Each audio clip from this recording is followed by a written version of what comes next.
Here we go. He'll Do tell it for us if it's not working. Just let him do his magic. do it for Okay. Fuck pentagram, I man. know. Okay, let's do it for Pentagram. I knew you were going to say that because I know earlier on you expressed an interest in that band. They're coming to your area. Yeah, they're doing like a they're literally building their website. Like it's like halfway done. Like it's weird. It's like All right, they and we are live, ladies and gentlemen. I here had we work on go. it. Ladies and gentlemen, welcome to the new episode of Music Maniacs live here live on my channel. Sorry about a little bit of a delay. Had to take care of some stuff on my computer. Had to remove some stuff from my download section there. It's me, YR, and special guest Devious Dave Rose. Welcome back to the show, Dave. It's been a while, man. Well, I had a great time. Thank you so much. And it's great to be here again, especially for the topics that we have at hand. All right, there, and we got some interesting topics. So, YR did mention about, I guess, the possibility that Jim Morrison may be still alive. He sent it to me in a link not too long ago, Yeah, it actually a started couple with that. days. And yeah, like there's a lot of, I mean, we'll get into that, but I want to run through the news real quick. But there's a Go lot, ahead. you know what I'm Hmm. saying? Yes. But Dave, I don't even think Dave knows about this. People, this is probably the most important news. This is huge. Gene Simmons, Kiss, a couple years ago, they announced their, farewell tour, blah, blah, blah. They're Hmm. not going to be touring anymore as Kiss. Yep. Hmm. So then Gene Simmons comes out a year and a half ago with the Gene Simmons band, no makeup, just him on bass and like a three-piece or four-piece band, I believe. Yes. Um, and he does these couple festivals like a couple years ago or a year and a half ago. Then now he announces the U.S. tour, official U.S. tour. A lot of venues all over the country, smaller venues. I mean, these aren't baseball fields. These aren't arenas. These aren't the soccer fields. These are Stadiums or arenas. yeah. That's not those. These are like House of Blues and Theater. small theater venues, Yes. very small. Hmm. And basically, Dave, tickets were too high, and he ended up. This was probably 4 or 5 days ago. He ended up canceling most of most of the dates all over the country. There's Wow. probably a handful of dates left. Um, and I mean, really, like all the Texas dates, which is huge. Like all of these dates, and it is kind of an embarrassment. But we're talking $200 for a seat, okay, and Wow. that's just starting. I mean, there in different states prices are different, so there was $250, there was $300, there was $350 for a seat. Most venues were just seated. Some, like here, it had seats and general admission standing in front of the stage. Those were like 100, which isn't bad, but that thing, it was going to get packed if the pricing was right. And it's kind of embarrassing, and it's sad. It's sad mostly because I know Kiss is huge, blah blah blah. But that's the type of thing where like the hardcore Kiss fans would go to, and it's not only the price, the set list that he was doing, because he did like some European dates and stuff last year. And the set list, it was like cover songs of the band Mountain. It was like Paul Stanley tracks with the other band members singing. When you want to see Gene Simmons live, you want to hear him do some deeper stuff that you haven't played live, stuff that wasn't on the Kiss the past 20 years, Dave, has been the same set list pretty much live all that time. And they haven't got, there's so many Kiss songs to dive into in the Dude, they're 80s and they're the ABBA of rock. Okay, Yeah, exactly. simple. It's cheap. so It's bubblegum. But hey, it gets you moving. It would so be that cool. sucks. Well, it would be cool if Gene were to do something from Music from the Elder, that 1981 album. Like, say, he sings vocal on that album on a track called Mr. Blackwell on that release. He could do that song. Or better yet, he could do some tracks from his solo record from Now, as 1978. a So bit side so note, then so that was announced, and okay, then like probably a day or two after that, Kiss, the band, Gene Simmons and Paul Stanley announced an unmasked Vegas, like it's the anniversary of the Kiss Army, like their fan club, and they're doing these special shows out there, and there might have like other, because there was other Kiss guitarists. You know, there was multiple Kiss guitarists, handful throughout the years. Yep. So it's a big deal if those people like Bruce Kulick, others join. Okay, and so I mean, at the end of the day, look, Gene probably this was like his first time out of the Kiss nest for like doing his own thing solo, blah blah blah. He probably wasn't using. I mean, maybe here and there some people in the Kiss camp, but obviously they didn't know what they were doing because these prices were. I mean, he obviously asked a huge price and huge fee. Okay, like now more than ever is, you know, asking fees for bands and stuff. It's the most like bands want money like the most they ever wanted. What do you think, YR, about the fact that I think it was Gene who basically offered the opportunity to be a roadie for Kiss for about I think it's $15,000 American. Oh wow. Yeah, What do you they think were. about that? You know, it was part. It was like because you know they do these you know meet and greets. All bands do meet and greets, blah blah blah. And usually it's the same thing. You go meet them backstage and shake their hand, get an autograph, get a picture, and it's done. That's not Some answering my bands. question. What No, do I you know, but think like of them charging it's that amount of money to basically be their bitch? people will do it. There's huge Kiss fans out there. If Huge you Kiss had now. that money and that opportunity, would you? I wouldn't. Yeah, yeah. No, I don't Okay. do because Look, I Gene. YR says that he would. That's I well, would do let it. me all say that we need this. Gene, to know. real quick, Brown. Gene comes off as an asshole, but if you watch videos of him, blah blah blah, when money's involved, when he's getting paid, I mean, he's nice. I mean, he's not going to be like an asshole and you know to you and whatever. I mean, you're paying to yes, be his roadie, blah blah blah. See, But it's too bad. It's too bad that Paul III's not here because he'd be just like, he's Jewish. Of course he'd do that. yeah, Yeah, And Paul I Three, would say get on yes, the I agree call, with you, Paul. buddy. Need that's your why they input have on the this. biggest. That's why they have like the most the merch Regardless, with Kiss and the money with that's Kiss. It's the a thing. Though thing. you talk about it, we're spending way too much time on Kiss. You talk about it like it's some big deal. Like, dude, we've seen them proclaim that they're going on that they're retiring, they're going on their last tour, and then they don't. And all through the while and all through the years, I'm not gonna take away from them about the fact that literally they know how to merchandise themselves.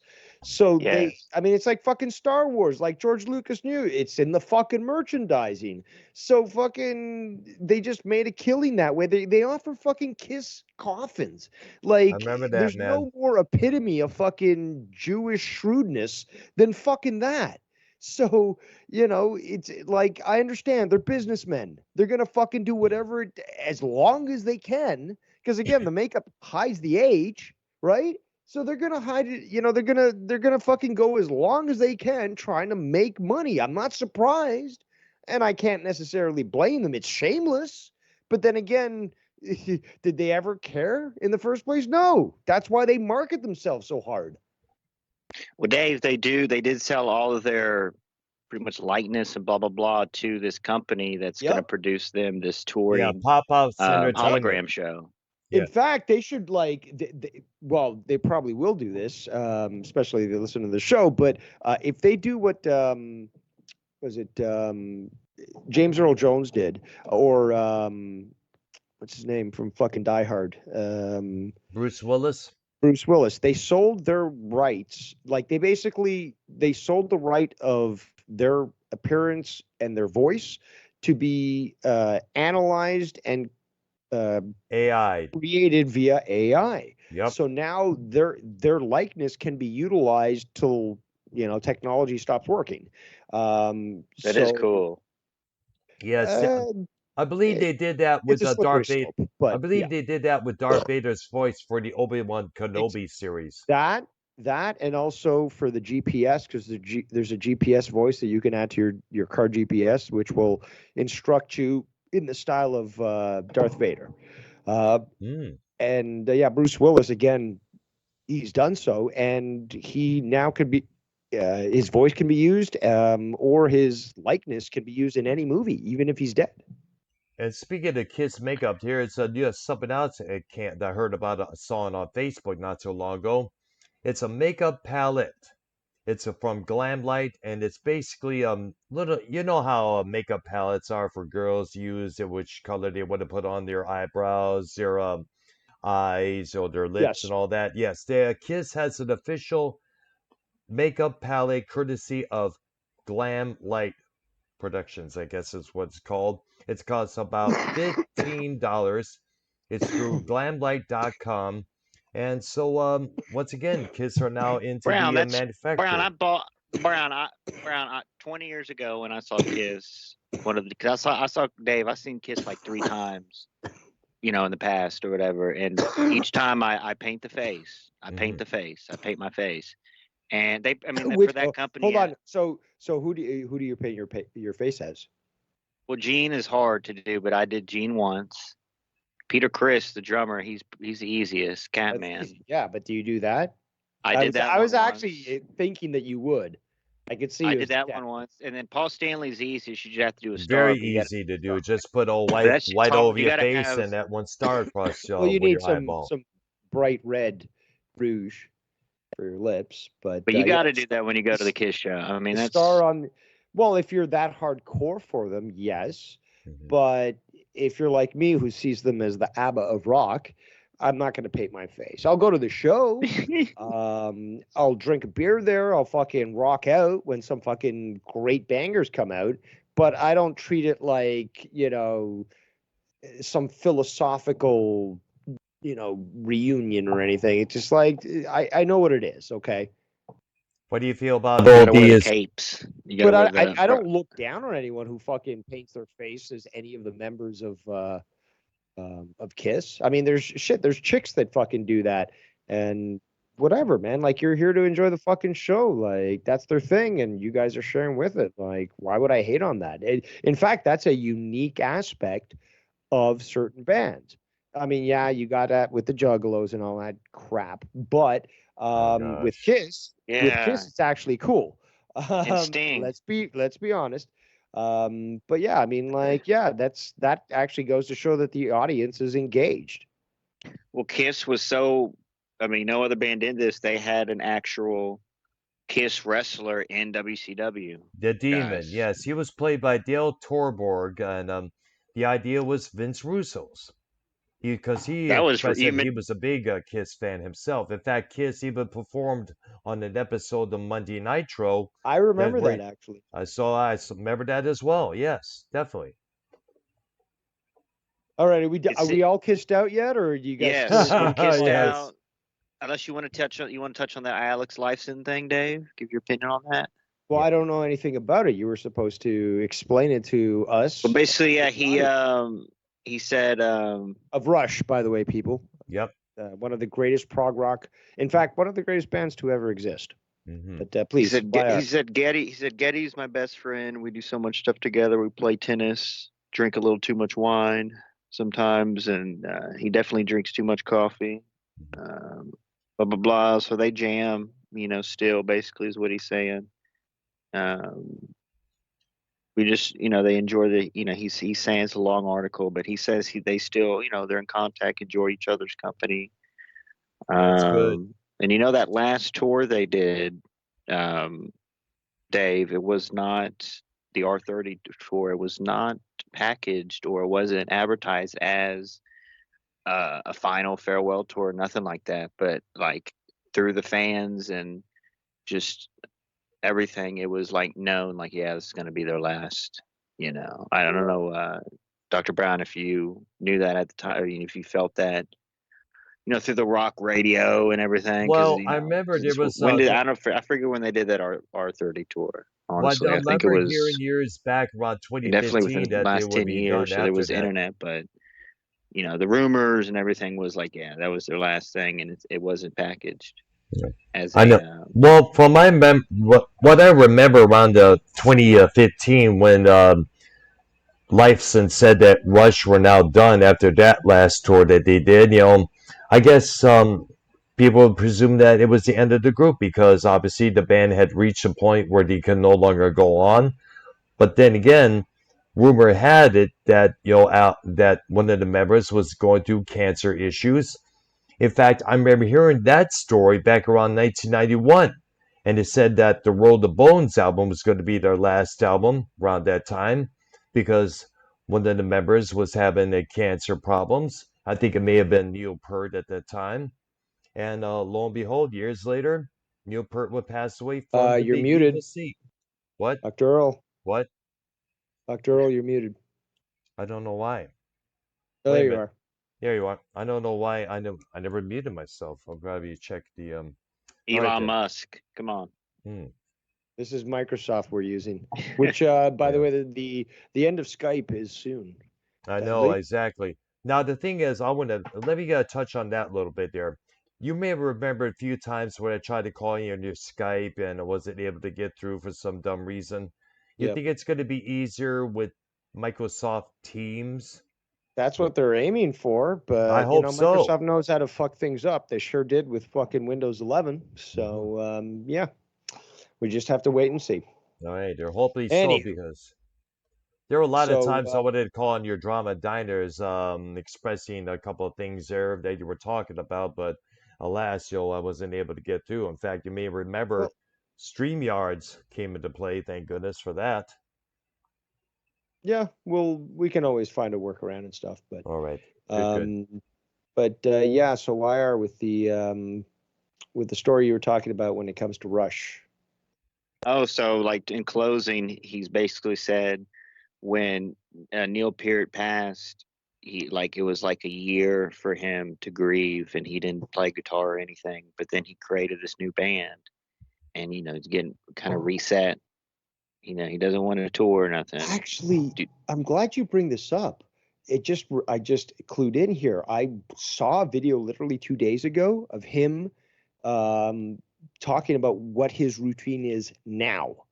Yeah. And he basically says as soon as he gets into his room, like the end of the day, all that goes to his bedroom, he picks up a guitar and he plays for like 2 hours and then he goes to bed.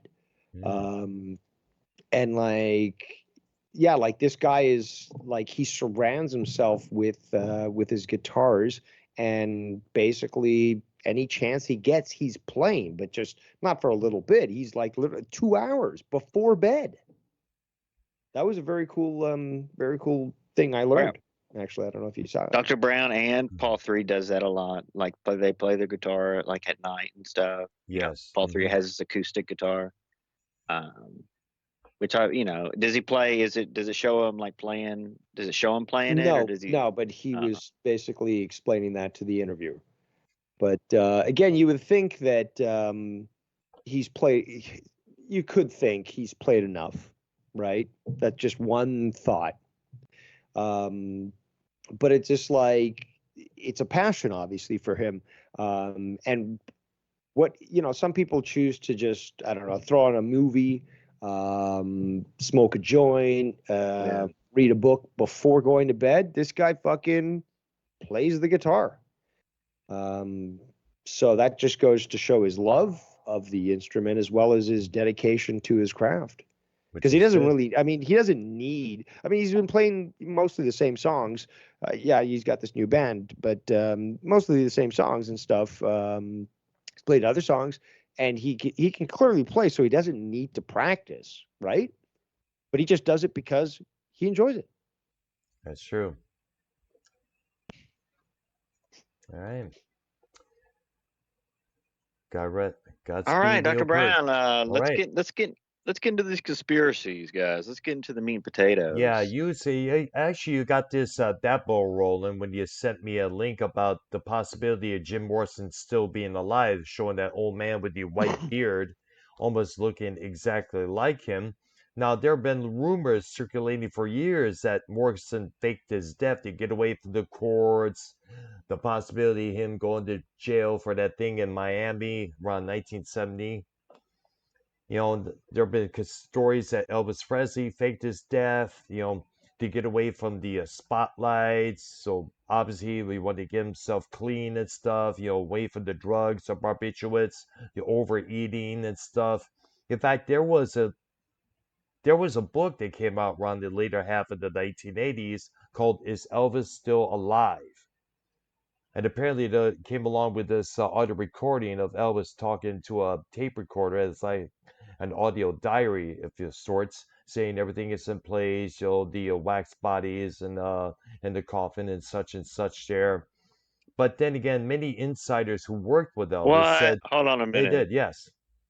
Hold on a minute. They said there was wax body, his A a wax wax body. like statue. This is what I What? heard. Yeah, that's what I heard. I heard with this bull from one of Geraldo Rivera's old shows around that time. What? Yes, exactly. That's what I saw the book out there. I remember hearing about it on Geraldo That dude's Rivera's kind of an program. asshole now, Gerardo, but back then, like his shows was like he was kind of conspiracy type, like Something so like more that. Yes, like crime driven. the Tawana Brawley case that from the couple years earlier. So I know he did something with wrestling. I think he Brown, you gotta fix your No, mic, that brother. no, that Oh, was I John think it's just a Stossel. connection.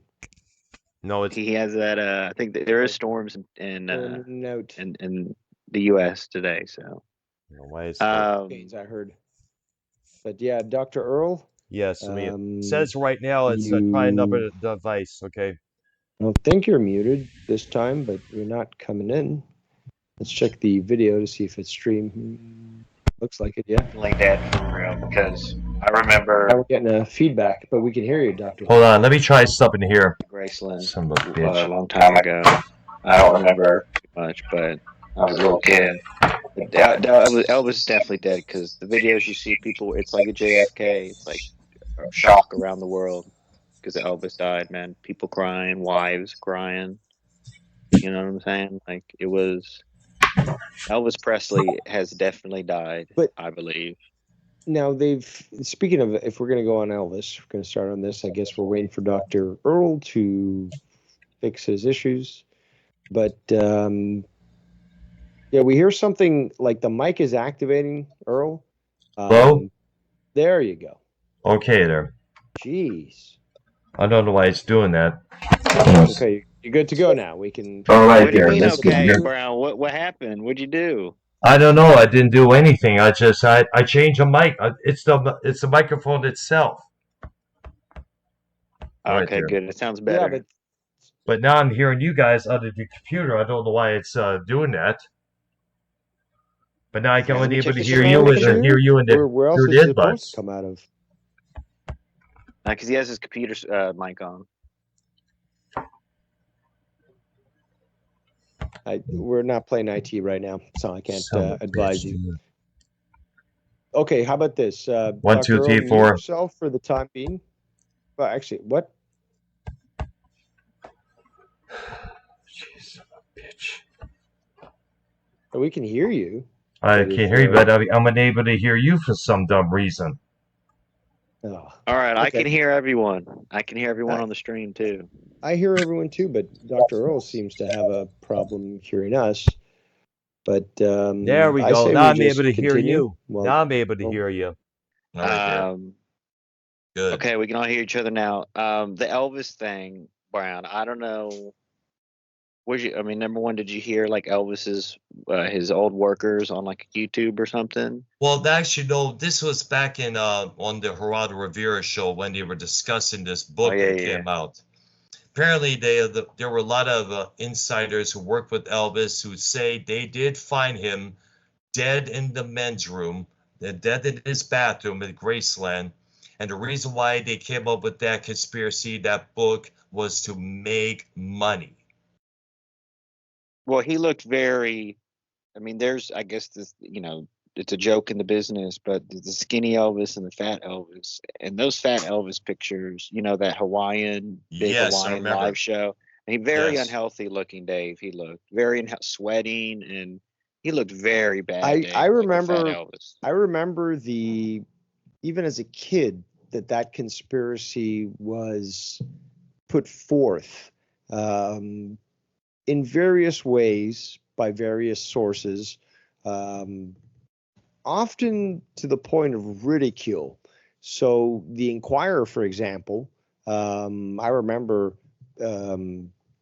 just like at the grocery store as a kid, seeing the National Enquirer in the racks there, and it basically saying Elvis is alive and found in Alabama or wherever, and it's very interesting, I think, because we're and how did this story grow? You know, like they say today, go viral. What was it that basically convinced a certain amount of the populace that this was a possibility, that he had purposely faked his death and had gone to live incognito, again, strangely, somewhere in the United States, rather than go live in Australia or somewhere and nobody will ever find you, or Thailand or whatnot? So I'm wondering what you guys think in regards to that, and why you think this idea, and I'm not even judging whether it's true or not, it just doesn't appear that way, you know, just statistically, factually, it doesn't appear that way. But why would this idea just build so much? Is it the persona, the cult of personality that they created that makes certain people refuse to believe that they're dead? Because there's been people even afterwards that didn't witness him directly who would still believe in such a conspiracy. So what do you guys think? Well, for me, all this stories about Elvis still being alive, that's circulated for many years. There were a couple of things on a couple of shows I remember seeing around the later half of the 80s, other than the Geraldo Rivera bit. Some some store clerk says they saw a guy who looked like Elvis, asked for such and such and such, you know, and they say, you know what, that was Elvis. In fact, there was a song by the group Living Color called Elvis is Dead. That's kind of like talking about, giving their criticism about Elvis taking moves from a black man. And of course, the song begins with, hey, guess what? I saw Elvis today. Get out of here. But then again, you Wait know, a I minute, guess Dave. deep in the minds of some, go ahead. But then Real again, quick, Dave, were you saying that the skinny Elvis and the fat Elvis is two different people? I'm not saying Would that at you? all. I'm just saying Right. that, well, I'm asking, what do you guys think as to what would have caused these people, even to this day, to consider that as a possibility? Whether they were, witness to his rise and saw his shows, were enamored, and just, again, have a psychological condition that prevents them from accepting reality, or is it something else? What's with other new You're people? saying since there was no internet back then, how did everyone get this? word of mouth. Not everyone. No, but that's the thing. It's not everyone. It's just a select few of people. But again, there's people today that weren't witness to his acts, right? They've only seen what he's done on video, and they go to the same conclusion, which is Elvis is alive and faked his death. So what is the motivating factor in this? Is it just delusion and denial of reality? Is it that they see something that we don't? Where's the justification to believe that Elvis faked his death? Again, the onus is on them. They are responsible for saying, okay, I disagree that he died, and here are the reasons why. You just can't say he faked his death. Well, why? What's the reasons? What do you have? What can you show for that statement? Or is it just some sort of, again, a belief, a desire that he still remain alive? Yeah, it'd be great if the fucking king, was alive today. But again, how is that? Is that the motivating factor of these people? Just a desire or wish that this person was alive? Again, these are important things when it comes to any conspiracy. You got to break it down and analyze. Okay, does this hold weight?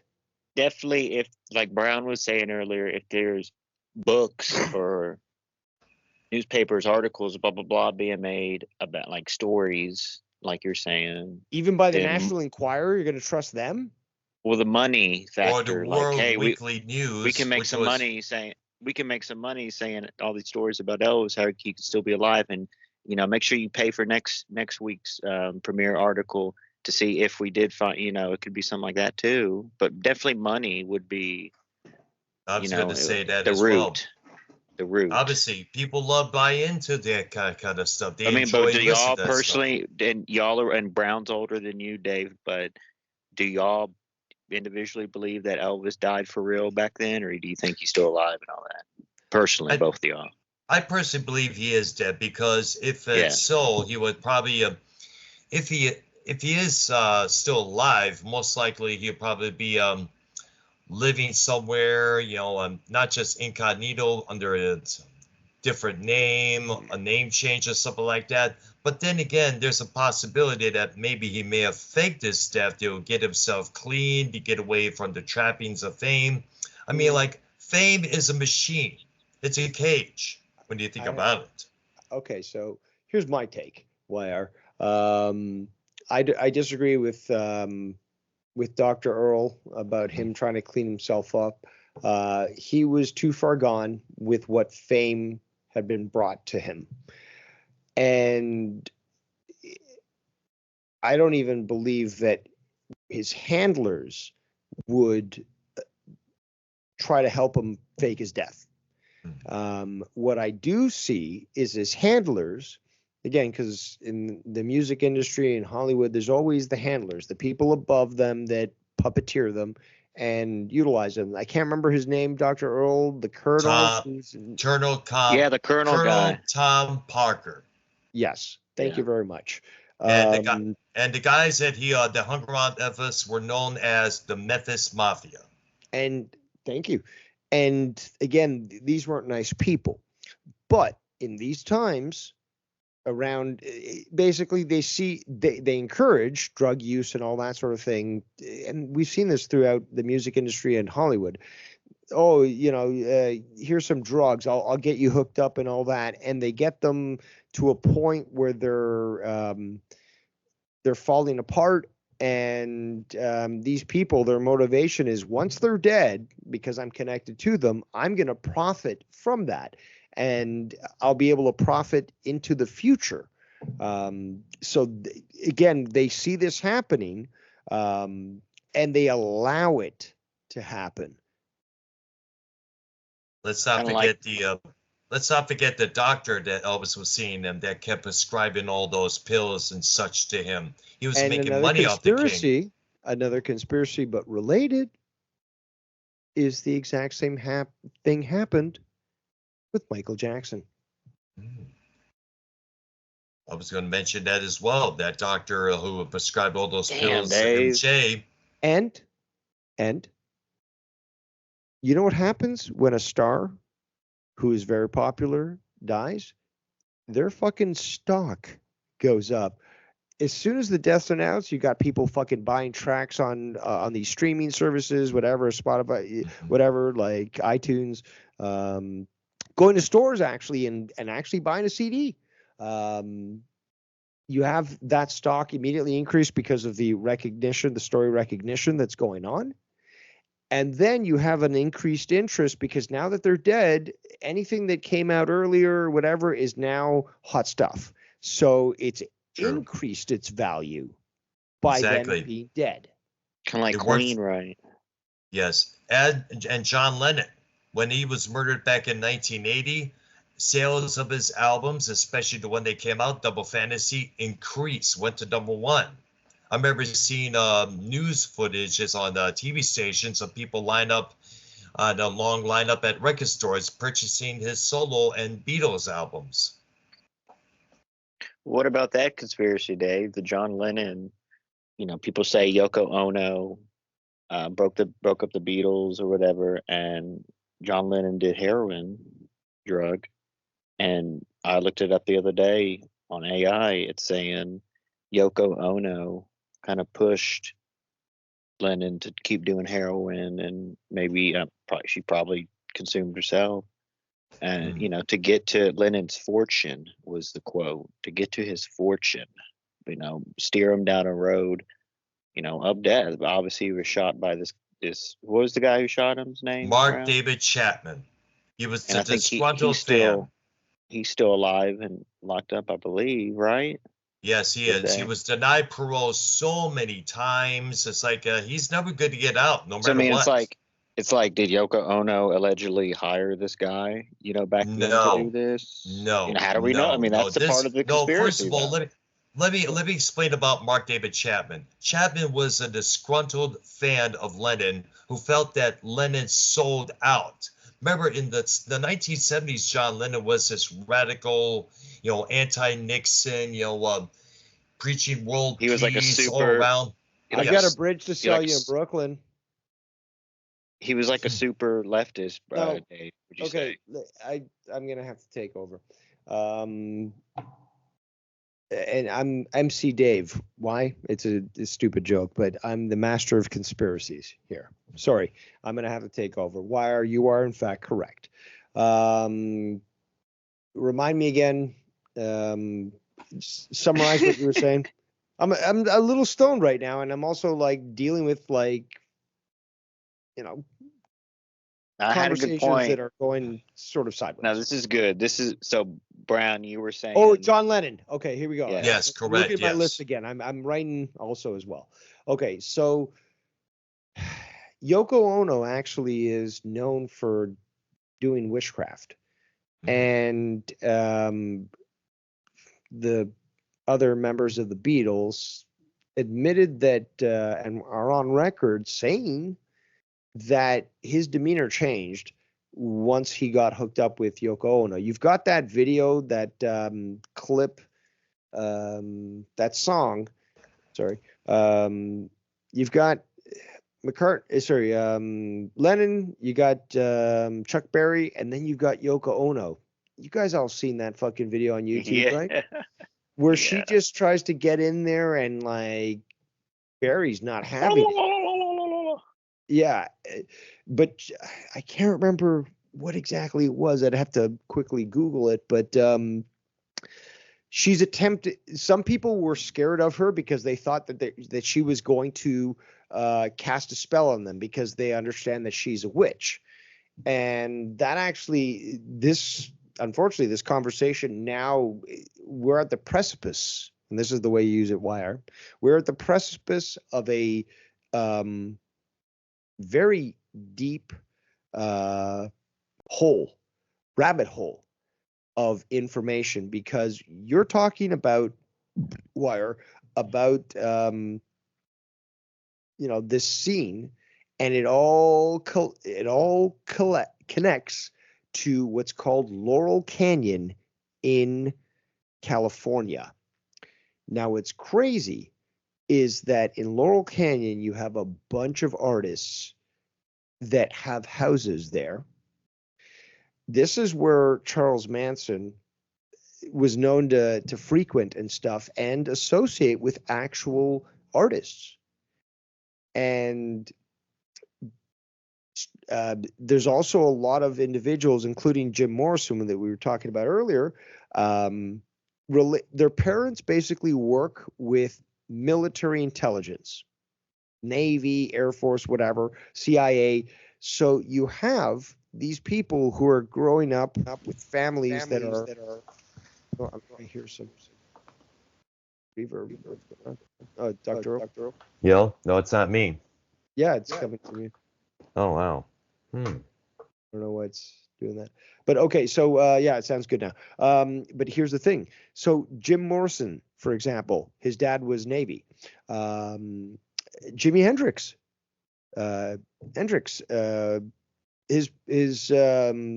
His family was also military, and he was enrolled in the military. And at this point in the early 60s, the CIA was basically developing or continuing to develop MK Ultra through the use of LSD. So you have what's his name, Crosby. His family was also connected to the military. You have all these instances of all these artists that just became famous so quickly during the 60s. Their parents are all connected to high-level military organizations and operations, and very few people are aware of this. That is weird. Mm. Damn. And it all goes down mostly in Laurel Canyon in California. And what's crazy is there's people that also involved with the Apollo moon project also living in that Laurel Canyon. This rabbit hole is one of the deepest rabbit holes I've ever encountered, and it's certainly worth a read if you're interested in the truth. Brown, do you know if Janis Joplin had military parents? Not that I know of. Mm. Now, I was, I like that. Sorry, I'm not the producer. I forgot. but I was not much into Janis Joplin myself, though my dad had the Cheap Thrills record in his collection. Thank you.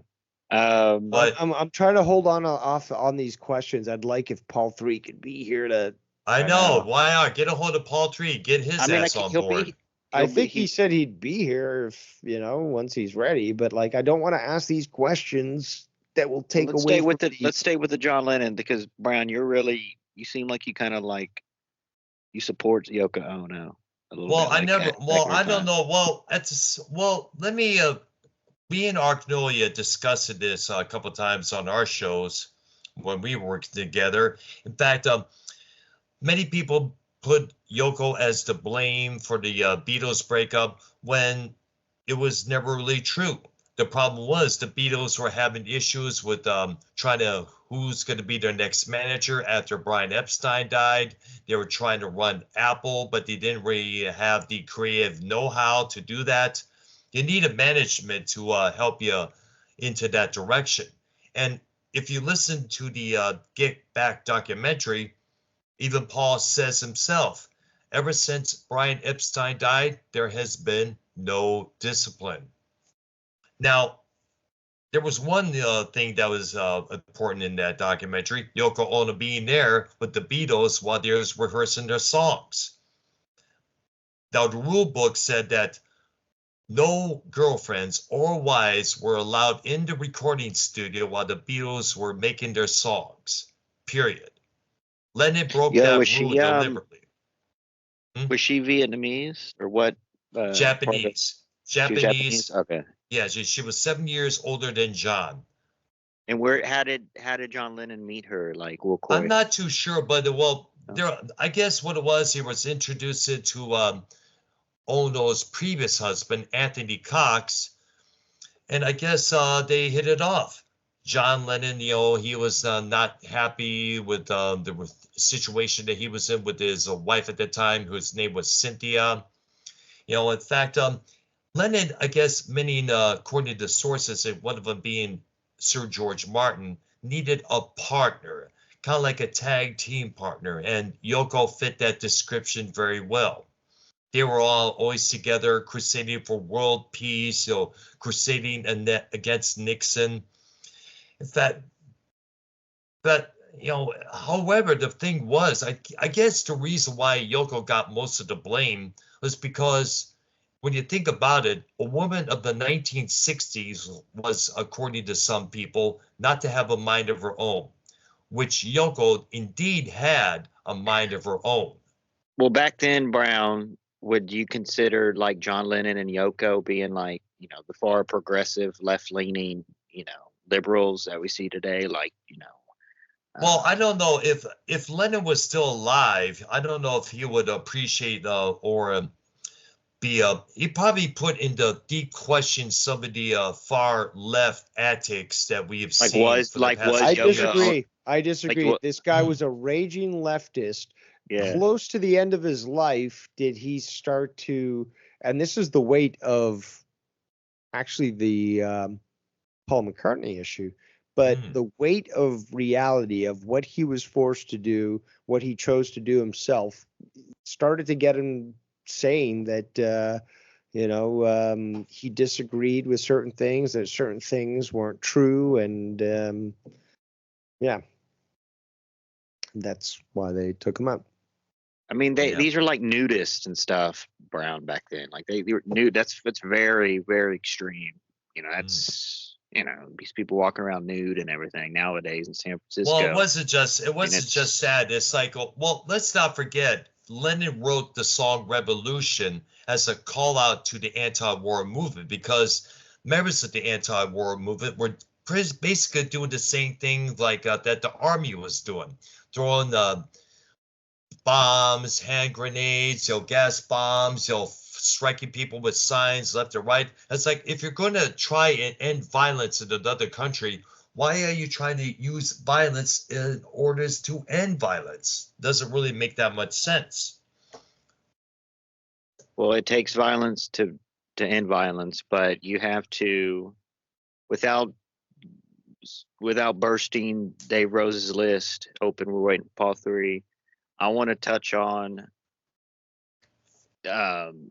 just really. I don't know if this has been talked about before. Oh man, I've got so many. You don't have to burst my list at all. I've got so many fucking. Well, let me throw this in there, because this isn't on. This is. I mean, Brown would, both of you would actually know, because this is around your time.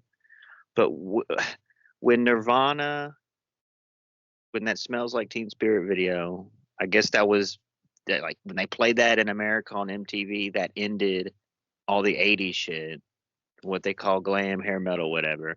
Yes. But like, Brown, could a conspiracy be like, who was like the head of every, like, who was there, a certain producer, certain record company that was just ahead of everything back then, that said, all right, you know what, just overnight we're gonna drop this Nirvana thing? And I mean, literally everyone says, bro, like, all that pretty much overnight, that was all the new stuff coming, Pearl Jam, all that. I mean, eventually all that shit sounded the same.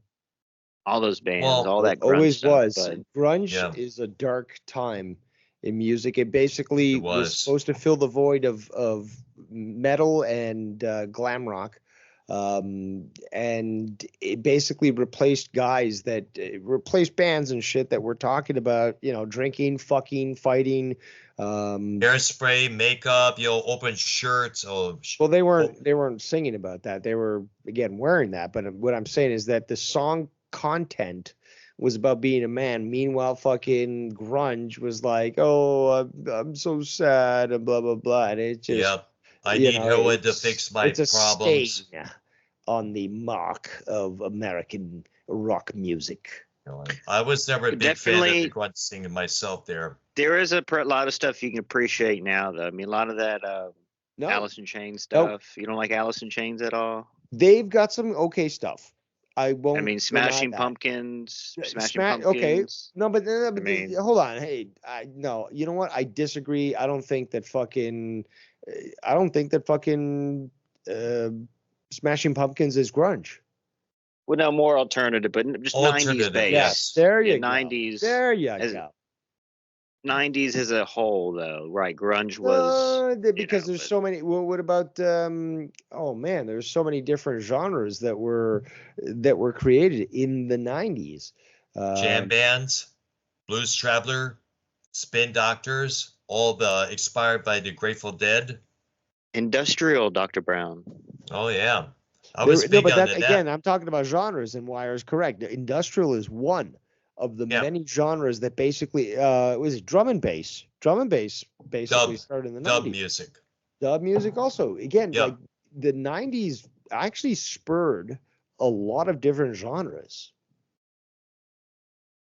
And what was EDM, or what is EDM, was basically just techno music back in our day, Dr. Earl? With hooks, exactly. Hooks. That's just added with singers, we were there. Singers, choruses, verses added onto it, basically.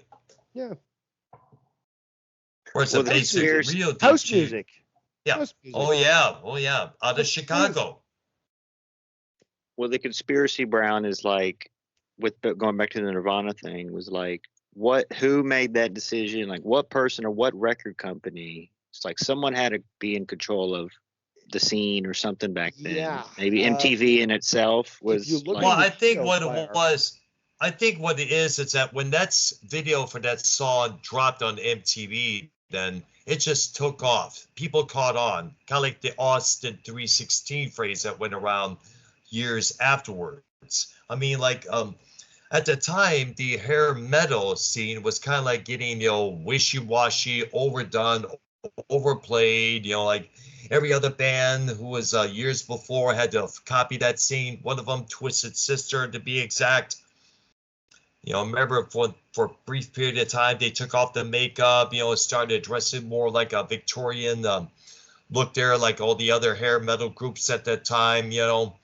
In fact, it was getting overdone, and we need something new. It was basically the same reason why the punk rock scene invaded the last 2 years of the 1970s with the Sex Pistols, the Damned, the Clash, many And other Da- groups. and It Dave, was Dave, you're gonna say what are you gonna say? Brown, we get what you're saying, like in utero, everything. In Your World. Yeah, that was their last studio album. In fact, But Dave, go ahead. Let Dave talk because he go was right fixing to say ahead. something. And Yes. go ahead. No, it's really just critiquing the definition of grunge, and again, there's a lot of bands that Dr. Earl mentioned that weren't grunge, but grunge itself, I also think, and this will sort of lead into, I'm segueing here, Wire, you're on deck. But again, grunge basically seems to have been pushed purposely by people, music executives, that wanted to instill a sense of depression into the youth, and provide also very shitty music of low vibration, because that also affects our feelings. But segueing here, I can say the same thing about the rap music around that time.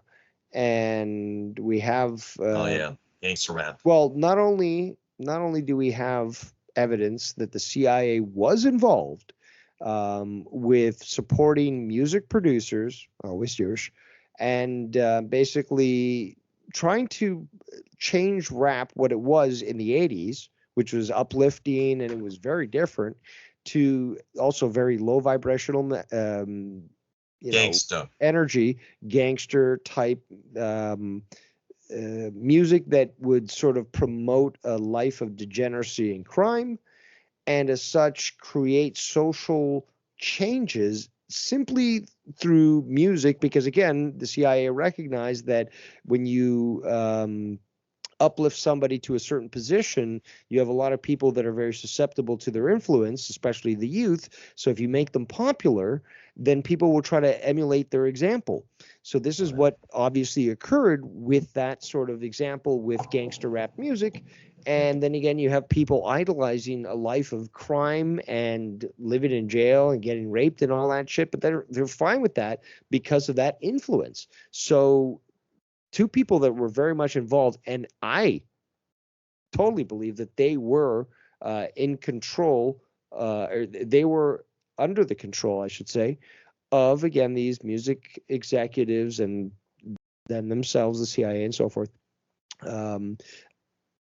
Biggie and Tupac, who are both said to also faked their deaths. Gentlemen, your thoughts? Now, when they were in that, I guess, mid '90s or whatever, y'all both were obviously past teenagers, and was around that time. I was a little kid. I was 4 or 5, so Yes. I didn't know nothing. I didn't. But at that time, those two guys, Biggie and Tupac, they were like the biggest. They were like the biggest rappers at the time. Would y'all agree? Like mainstream everything. They were, because Holy crap! they were. In fact, to this day, they're still That'd be regarded like if as like to be. that'd be like if Lil Wayne and I don't know, Meek Mills or Future, like huge rappers now, like just like the big two huge rappers just die, just dead. I mean, I know a lot of rappers die like nowadays and stuff, these new rappers and all that, and it's Yeah. sad, Chicago rap and all that, Mhm. and it seems like a regular thing, and just rap has changed like in the past 10 years from what it was 20 years ago too, and the 90s and all that, but like I can't even imagine. And those guys were like, I know Tupac was an actor too. I don't know if Biggie was in He movies, but was. I'm glad you uh, raised that point, because I believe he attended, I think it was Juilliard, but it was an acting school. He was a drama kid, apparently.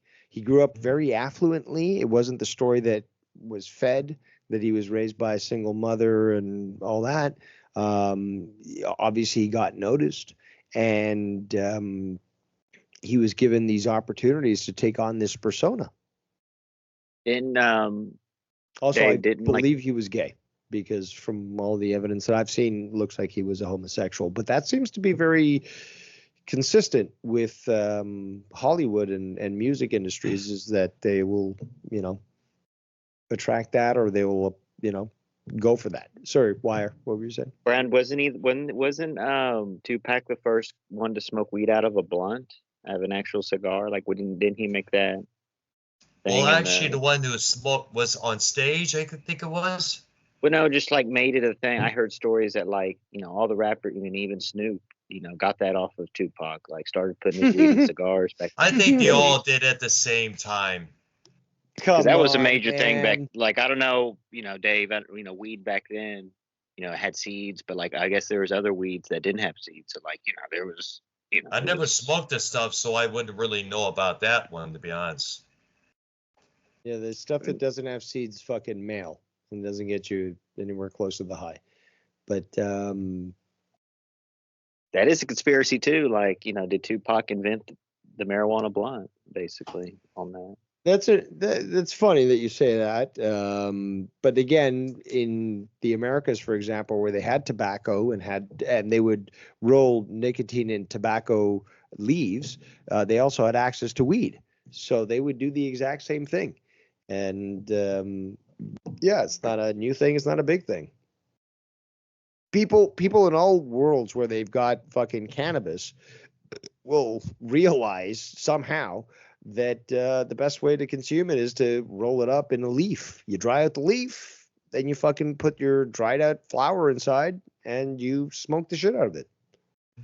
But that's something that cultures have in common.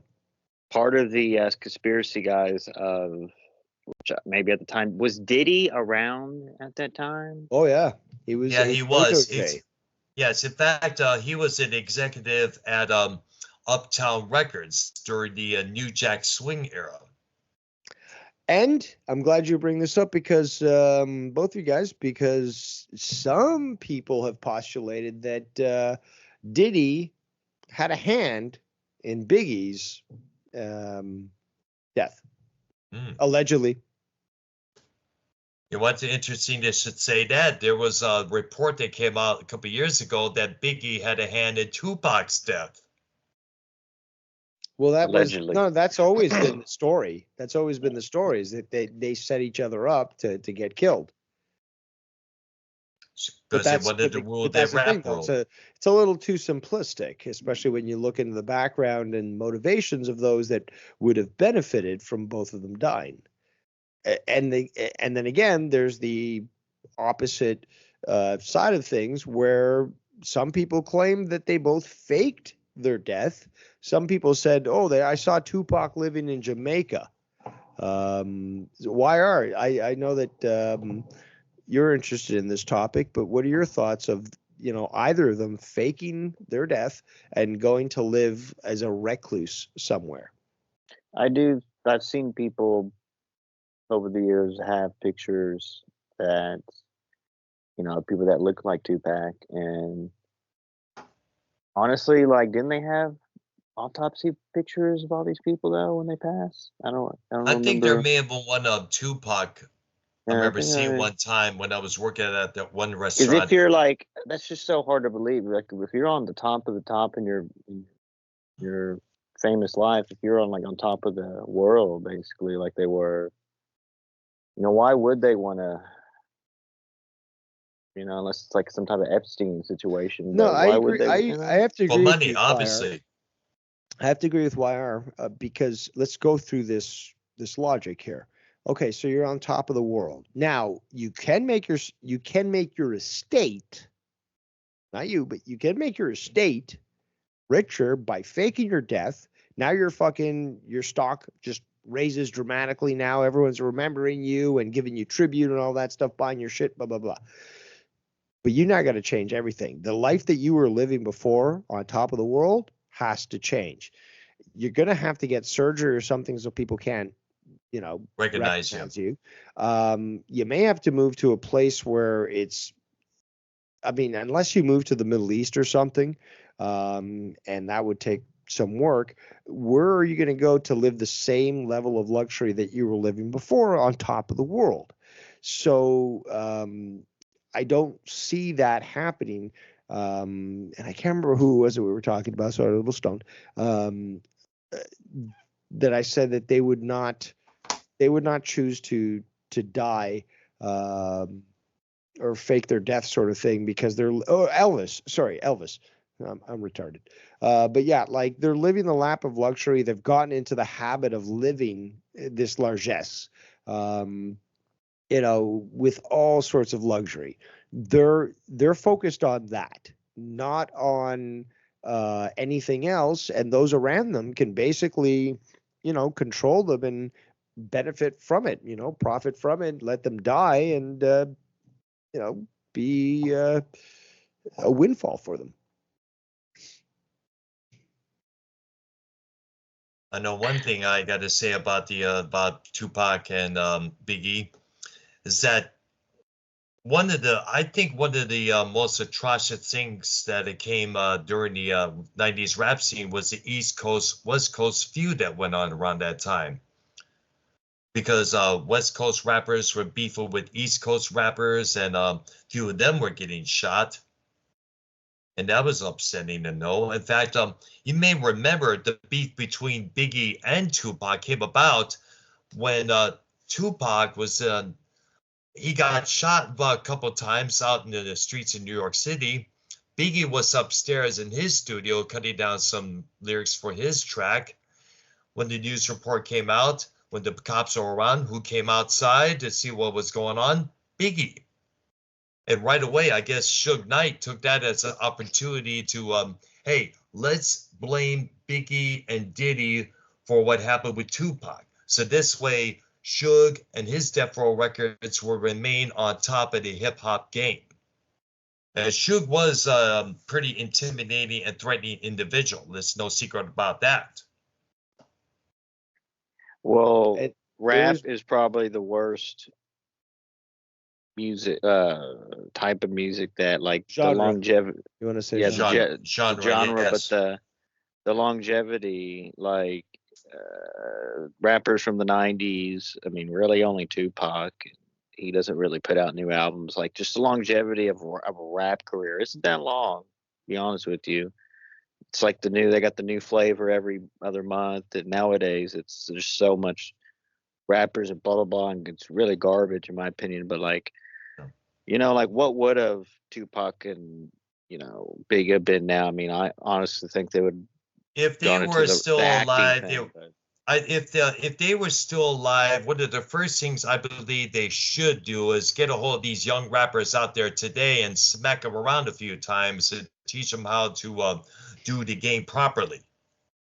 Now, I've got a conspiracy movie, and I don't like to use that word, but because it's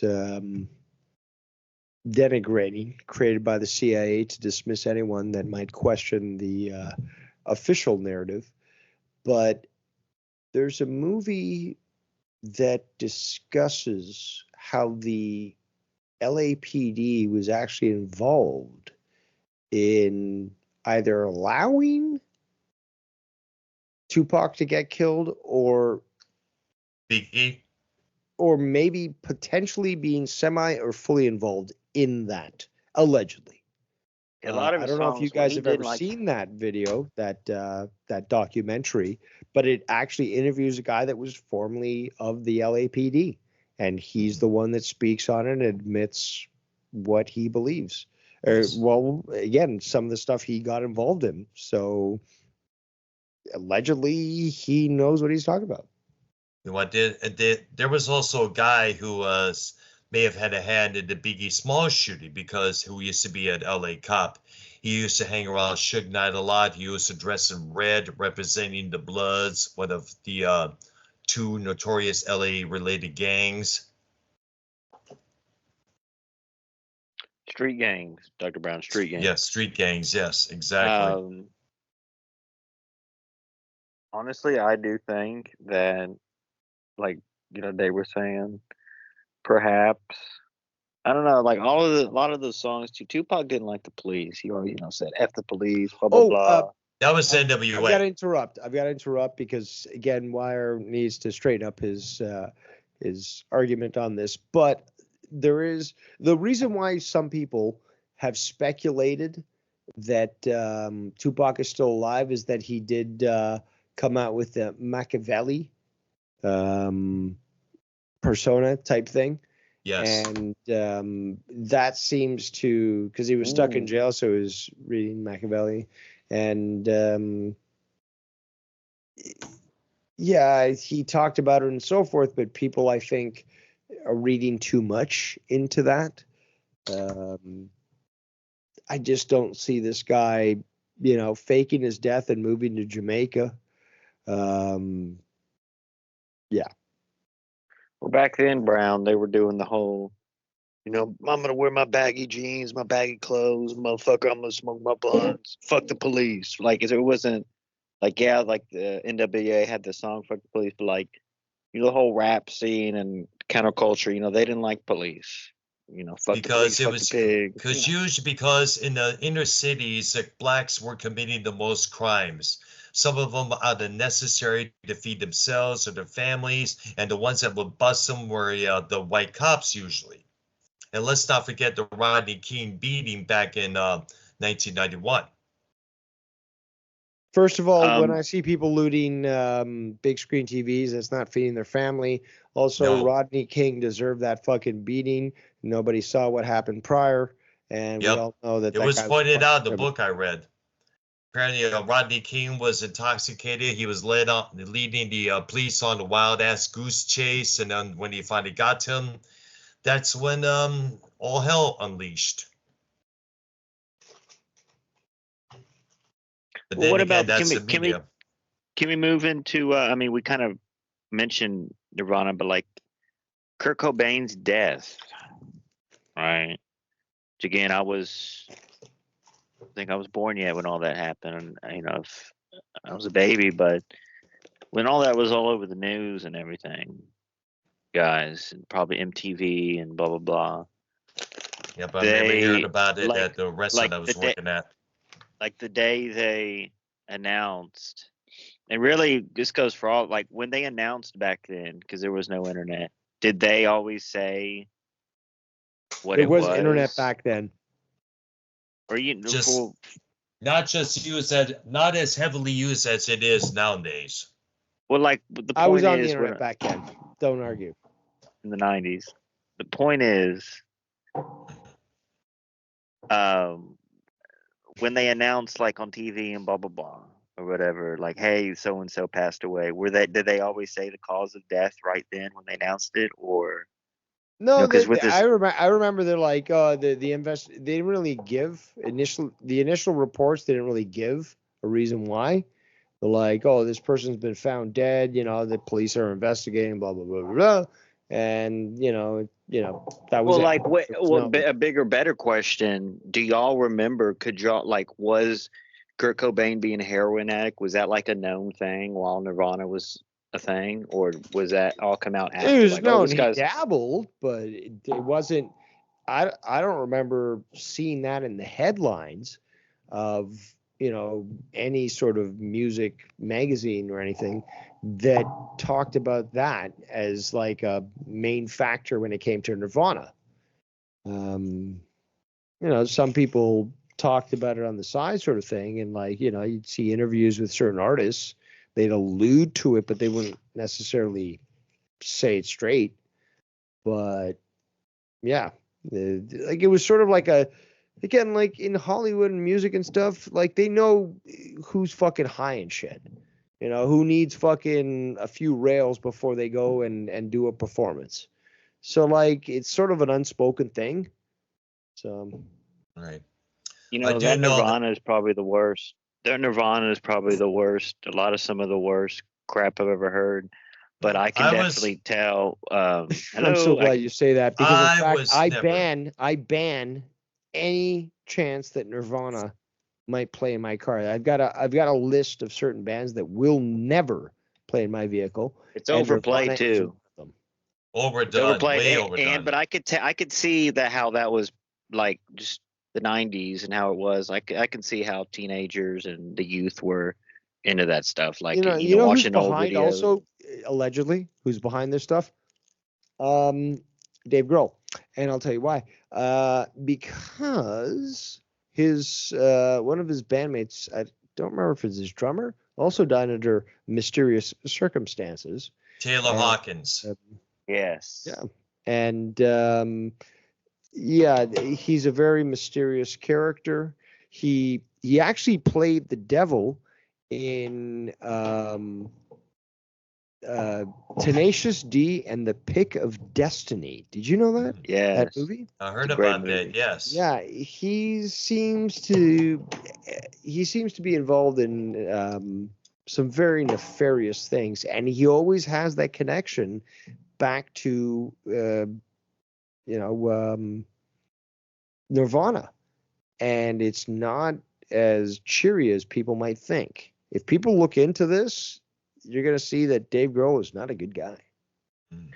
And Prince is here with Yeah. us. Yeah, Prince, see, do you have no- any?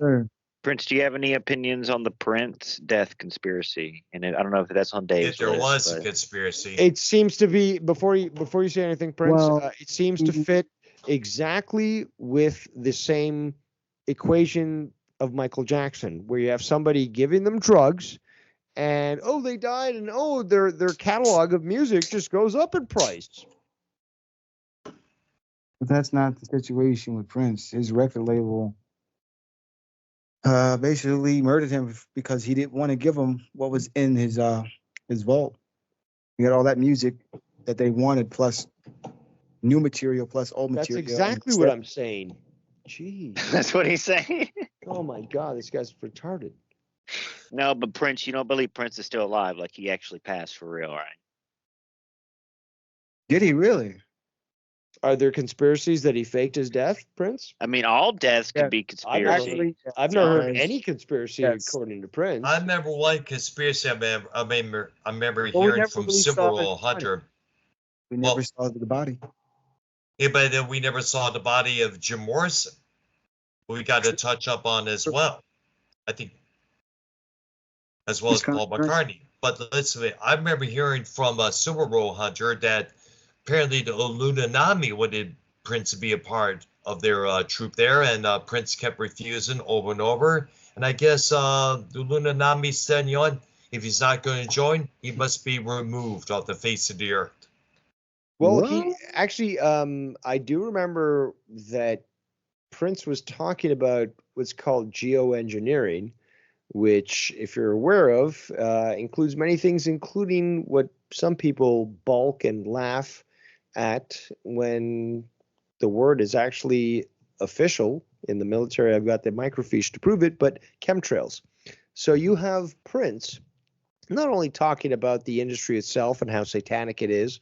His faith was very strong with him. I don't agree with his faith. I believe he was Jehovah's Witness. Jehovah's again. Yes. Just not true Christianity. But regardless, is that it was important to him, and he identified these sorts of things, especially the geoengineering, and some might call it out in left field, but clearly it's not if you do the research. So he knew what he was talking about. He certainly was talking about things that were upsetting the order. And he was certainly never cooperative with those that were trying to co-opt his music. Remember when he changed his name to the artist formerly known as Prince? Yeah, that was a genius move because he realized how the industry works, so he denied them. Let's not forget him writing the word slave on one side of his cheek. Yes, he gonna fit. Yeah, that was a little bit too much. He could have just changed his name. He had to do all the extra stuff. No, I totally agree with that. In fact, I loved how he changed his name to a symbol and then made He his should have guitar left, that. That was fucking should have awesome. left it as that. He didn't have to put the slave thing on his cheek and make it publicly known. He could have kept it private, you know. Yeah, but then again, that's how No, record he had to labels make a can be. point.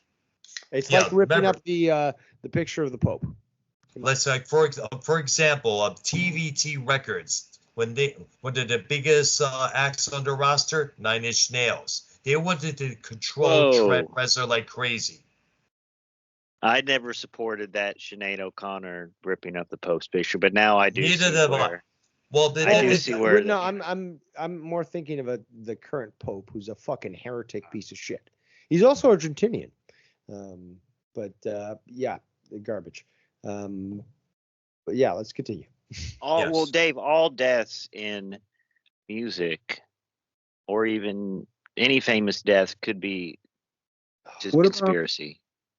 What about What are you Elvis? saying? Well, actually, it is, and that's one of the topics that I was hoping that fucking Jeffrey would. We'll wait till 8:30. If he's not here at 8:30, I'm talking about exactly that: celebrity, musician deaths at certain ages. Why- There's so much to talk about, but Prince, what are you saying? How do you feel about Elvis? Mysterious. Well, we talked about that earlier, and Yeah, you should have certainly joined saw in that early there on, was a dude. push in media, especially things like National Enquirer, to encourage people to continue to believe that. In fact, I'm glad you raised that point because I asked these guys and I didn't get a straight answer from either. But maybe you can. What do you think is the motivating factor as to why specifically people continue to believe that possibility that Elvis faked his death? And as a black man, your opinion on Tupac and all that. Thank you. Well, I believe Elvis found himself in some trouble with the mafia when he was doing all that stuff he was doing in Vegas. So I feel like he had some. Yeah, I feel like he was doing some horrible things behind the scenes with the mafia. That's probably why Priscilla left him, because we never really knew why she left him. I think he got What do you mean himself. though? That dude was rich. That dude had so much money. What do you mean, like bets that he didn't pay for with the mafia? Like, what do you mean? Yeah, what I Trouble mean with the by mafia. that, like with Elvis Presley, not particularly Elvis, excuse me for my language. Colonel Sanders, the Colonel, got him in some Colonel situations. Sanders. Yeah, the Colonel. No, that's you're talking about Harlan Sanders, the guy behind Kentucky Fried Chicken. No, We're he's talking about the same Colonel that we were talking about earlier. The Colonel. The Yeah. guy manager, that the Colonel. was Tom managing. Parker. There Tom you go. Parker. Colonel Tom Parker was his name. Forgive him, He Earl. was an he's asshole. black. I know, but still, it's kind of funny, man. Now Prince knows that Colonel guy was a dickhead, though. You know what I'm saying? Yeah, but Colonel was making bets on Elvis's name. That's why he got. I spoke stuck about in it the cage. earlier. If you had bothered to tune. Yeah. Thanks. It was the Colonel. The Colonel got him, in a situation where he couldn't leave Vegas. That's And when- basically I what I guess said. No, wait. You're not That is listening. messed up, bro. Like, how can you get away with allegedly murdering No, like the Colonel just signed huge an No, you names let like them that? kill themselves. You let them fucking, die.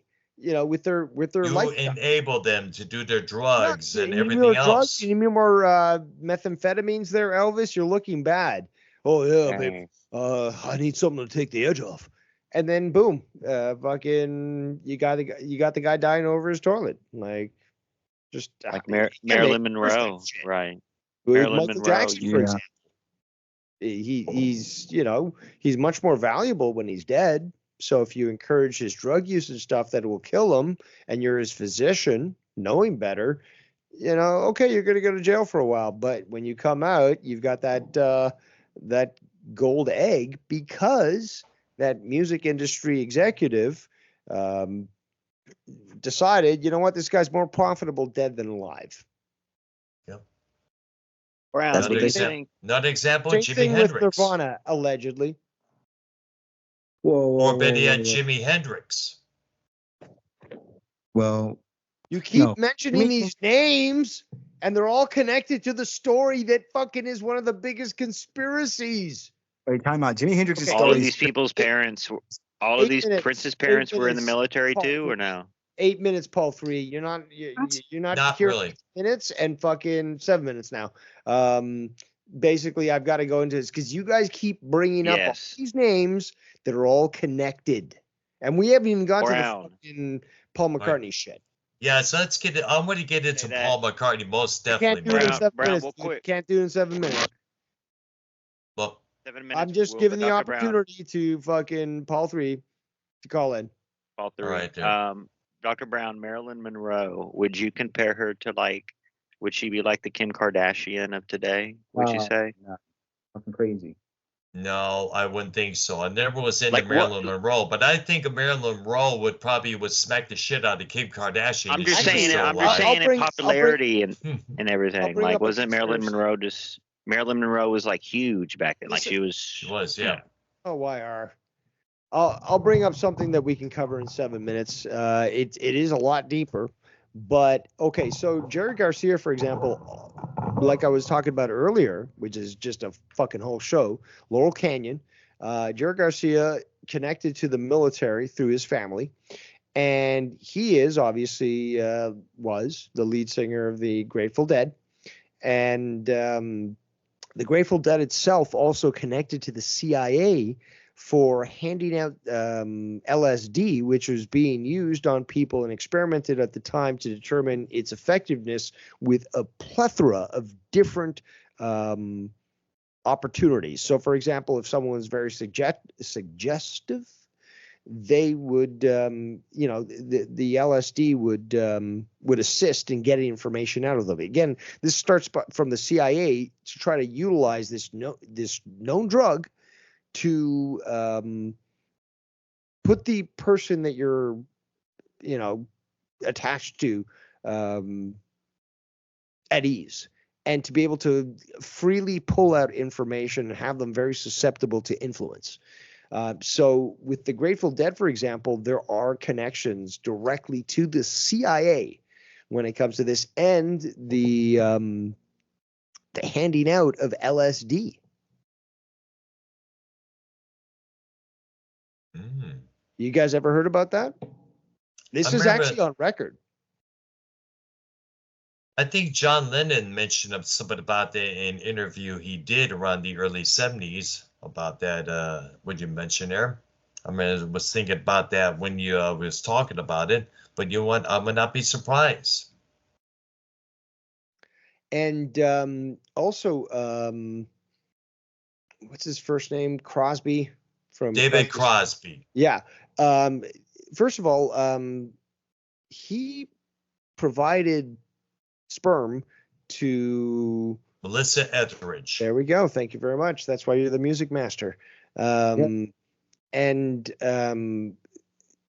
this guy apparently is on record saying that all master records that were made, when it came to their band, for example, actually had a satanic ritual that went on that blessed that master record, so that everything that was made after that was imprinted with that satanic ritual. Like, we're getting into deep shit that these people have talked about openly. We have Bob Dylan on record talking about that. Yes, he sold his soul to an evil force. We have Carlos Santana talking about why he named his one of his first albums, Braxis. Braxis, yeah. So the nude woman on the cover there. Yeah, well, there's symbolism in that too, but why he named that after basically the Antichrist, also known as Apollyon. And there's certain groups of people that wear small hats that actually worship that particular demon. But that's reality. And these people, again, with their covers, their art speaks that message. Their music also speaks that message. And they themselves do as well when they're interviewed. They admit that they have surrendered themselves to a darker power in exchange for fame and fortune. Oh, who could not forget the quote that's on the back cover of that album, Abraxas? It's from Herman Hesse's 1919 book, Damien. Quoted on the back Oh. cover, quote unquote, we stood Damien. before it and began to freeze inside from the exertion. We questioned the painting, berated it, made love to it, prayed to it. We called it mother. We called it whore and slut. Called it our beloved. Called it Abraxas. Wow.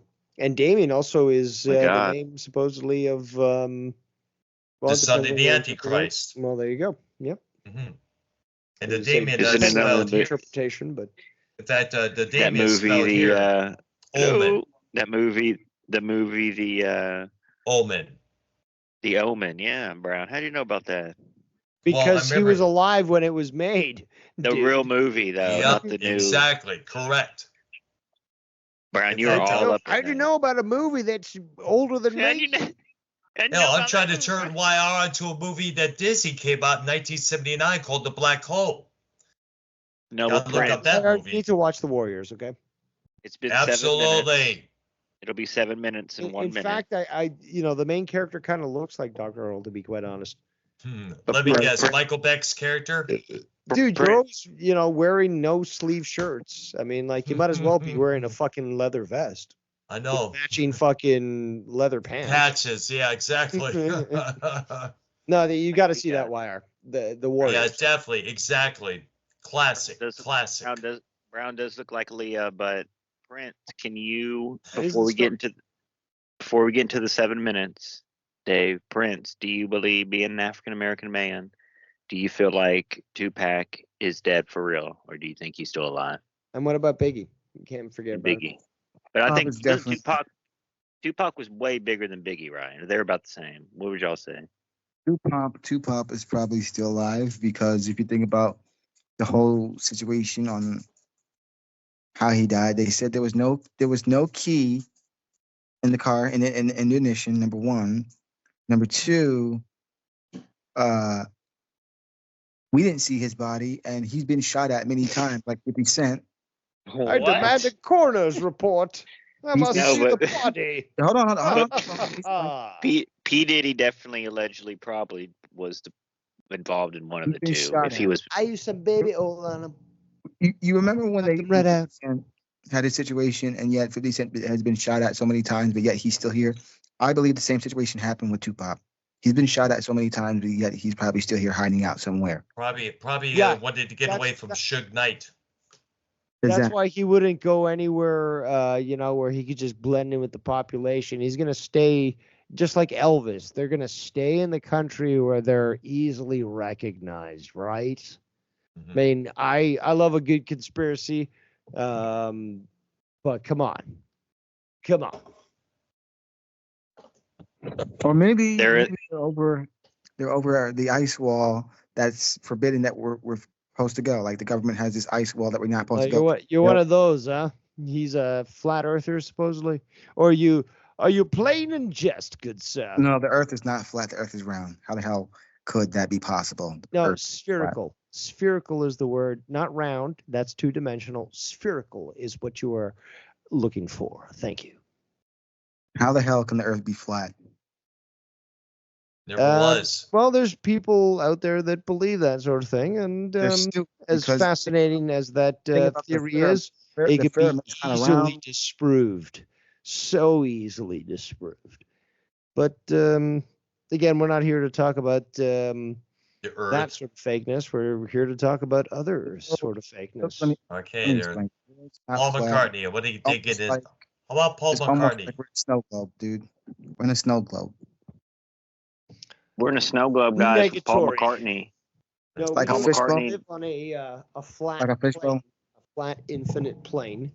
And again, I can disprove this. We're talking music conspiracies, not like Earth conspiracies. We got to stay on target here. Stay on Yes, I target. know. I agree. We yeah. are on but, a flat plane, but okay, we do have so- we're on a round planet. No, but it's spherical. God damn it! Round Yeah. is two-dimensional. But okay, since we don't have Paul 3, Never mind him. we're just gonna have to go into this. Unless you want me to go into the into the Paul McCartney stuff first. Yes, let's do that. I want to get Okay. into that because that was the most intriguing of the conspiracies as a young kid. Because when I was getting into the Beatles, I was listening to a radio show talking about the Beatles' life story, and that's when they brought up that particular subject. And that's so no, great as well, because this is one of those things, just like Elvis, which is persisted. But unlike with the Elvis thing, there have been so many clues dropped, so much to the point where it's no longer coincidental. You have people, you have the Beatles basically referencing Paul's death in their music and in album their covers. art.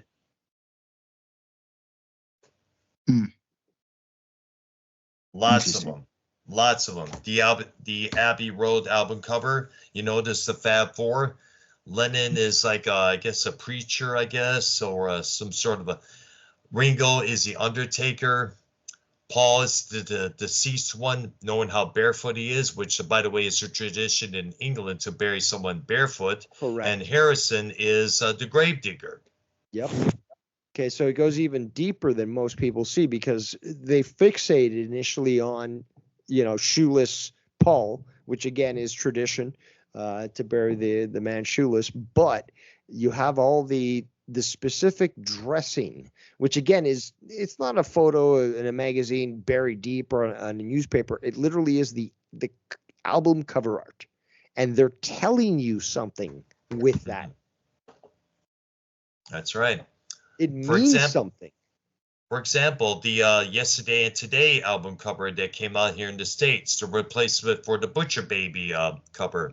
Yep. It had Paul inside of a suitcase. You turn it over, it kind of looks like a open casket. Well, the Sergeant Pepper. Yes. There's a hand over above Paul's head on the front cover, which symbolizes death. And on the back cover, that's the most obvious. But I'm talking. It is that one and the Yellow Submarine album. Yellow Submarine. No, don't even go there first. So we still have to talk about Sergeant Pepper's. Okay, that's where the key is. That is where we get what is referred to as not Paul but fall, as in false Paul. Mm-hmm. So you have basically, and you even have people like Aleister Crowley, who's listed. He's called the most evil man in history on the album cover as well. On the album cover. And during the 60s, again, a lot of these bands were big into his influence. The occult. Yep, exactly. And which also, I can't go on too many side steps here. Fuck. Okay, so Aleister Crowley, Beatles. And they had fuck. Brown, didn't they have Brown? Didn't Well, they have the Clintons on there too, or no? No. Okay, hell so no. Okay, so sorry, it goes. I got my train of thought again. Okay, so basically, here's the thing: is who's Sergeant Pepper? Billy Shears. Yeah. Who took over for fucking Paul? Billy Shears. Yeah. So there, and oh man, I got so much to talk about. Take your time, man. Okay, so basically, Paul dies in 1966, and there was an audition made out for finding the best Paul impersonator. Billy Shears came up. Yeah. He was basically recruited. He got the surgery.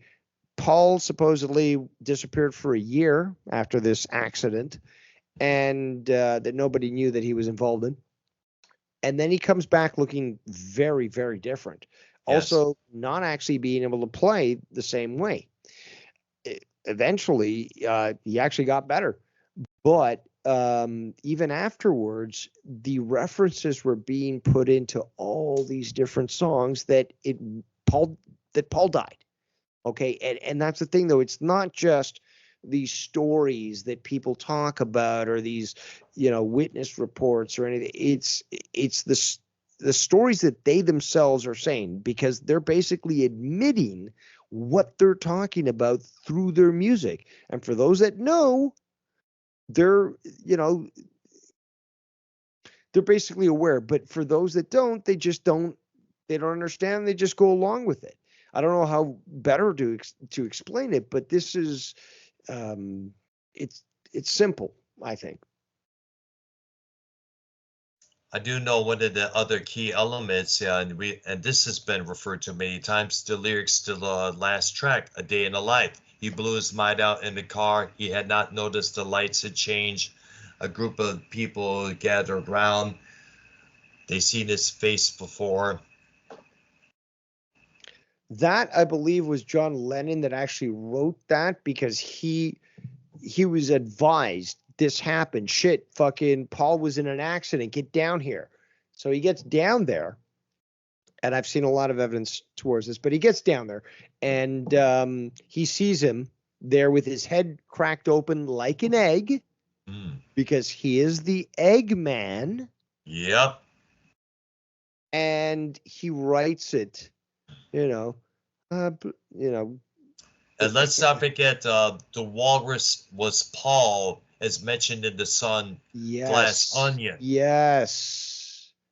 Also, glass, see-through, but onion, different layers, right? A story that is a conspiracy, basically, is an onion covered up with different layers. They were telling us this in their titles and music. Let's not forget, of course, Revolution number 9. Mm-hmm. The beginning of that piece, number nine, played backwards. Turn me on, dead man. Turn me on, dead man. Yes, I'm glad you brought that up. That's probably the oldest one. In fact, I remember it was that rumor, that whole thing got started off by a Detroit DJ whose name I kind of forgot, but he said that when you play it, that beginning backwards, boom, that's when you hear it. Turn me on, dead man. Turn me on, dead man. In fact, I even tried that myself, but it ended up sounding like "Turn me on, German." But you're talking about something that actually feeds perfectly well into that mentality of Laurel Canyon and of the music industry in general, is that there's a very nefarious background behind it. Again, there's this desire to be blessed by evil and so forth. And inversion basically is a thing when it comes to Satanists and those that view evil better than good as the opposite. So they will basically do that. Now I lost my train of thought again. Sorry. I think there's a story about Led Zeppelin we need to dig into deep. Ooh. Because apparently they did that one. I think also, it was Jimmy Page Page, he got into the occult big time. Yeah, and he bought Aleister Crowley's heard about that too on the coast of Loch Ness. Now the story behind this house apparently is that Aleister Crowley lived there. He conducted a summoning ceremony to speak to one of these entities that he was in contact with. And then he chose to not close this portal, right? Because, again, according to their beliefs, this is what they believe. You open up the portal, you bring in this entity, you have discourse and stuff, and then you're supposed to send it back and then close the portal. But he just didn't. And because of that, supposedly the house is quite haunted, and it experiences certain malevolence. And because of that, he sold the house, but he did live in it and he did buy it because of his interest in the occult. Mm-hmm. In fact, I'm sure everybody's heard this story that apparently Plant, Page, and Bonham visited a satanic priest and made a deal with the devil for fame and fortune, which kind of helped explain why later on, a couple of years after they broke big, all these things started happening. Plant was almost killed in the car wreck in Anthem's Grease. A madman was apparently out to kill Jimmy Page. I remember reading that in magazine at one point. Plant's son apparently died from a still unknown virus or illness there. And let's not forget, John Bonham died in 1980, and apparently he died while in that house that you just mentioned. And also, let's not forget the thousands Really? of dollars. Yes, I remember hearing not about know that as that. well. And let's not forget the Then thousands perhaps of he was a dollars. sacrifice, because that's what they tell us. Oh, he died there. Did he die, or was he used as a sacrifice for the entity that was in that location? Mm, Very interesting. yeah. And also, you may remember the song remains the same movie. Who hasn't seen that concert movie? It's still a classic to this day, but it was a section of that movie where news reports reported that thousands of dollars in a deposit in a bank was suddenly just gone, disappeared. Oh, and I do want to mention this is that there's no stop when it comes to people that claim to have sold their soul to the devil, because obviously we have that song Crossroads, Yep. originally Robert by Robert Johnson. Johnson. Yeah. Robert Johnson. Definitely got to dig into him the most definitely, because apparently that legend is still active to this very day.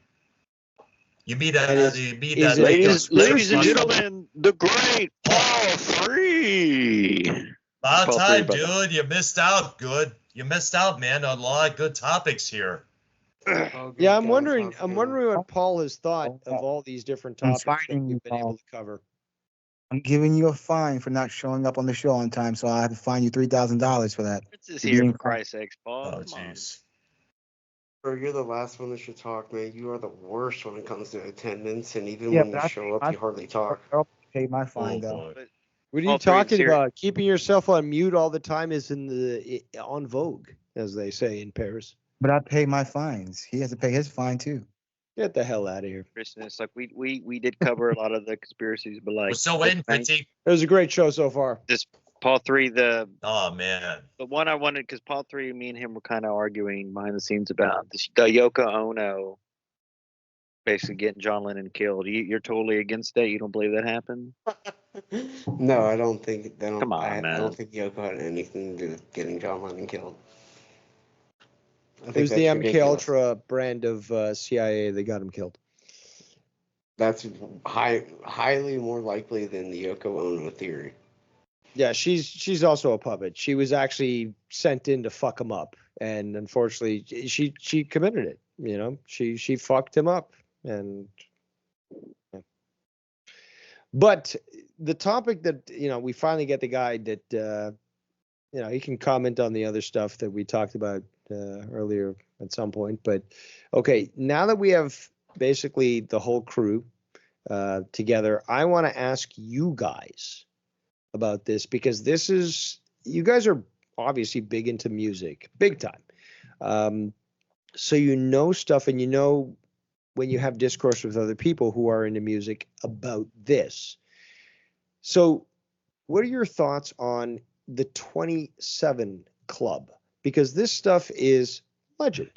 And I'm looking at a list right now just from Wikipedia, which basically, for those that don't know, is that certain popular musicians have all died coincidentally at the age of 27.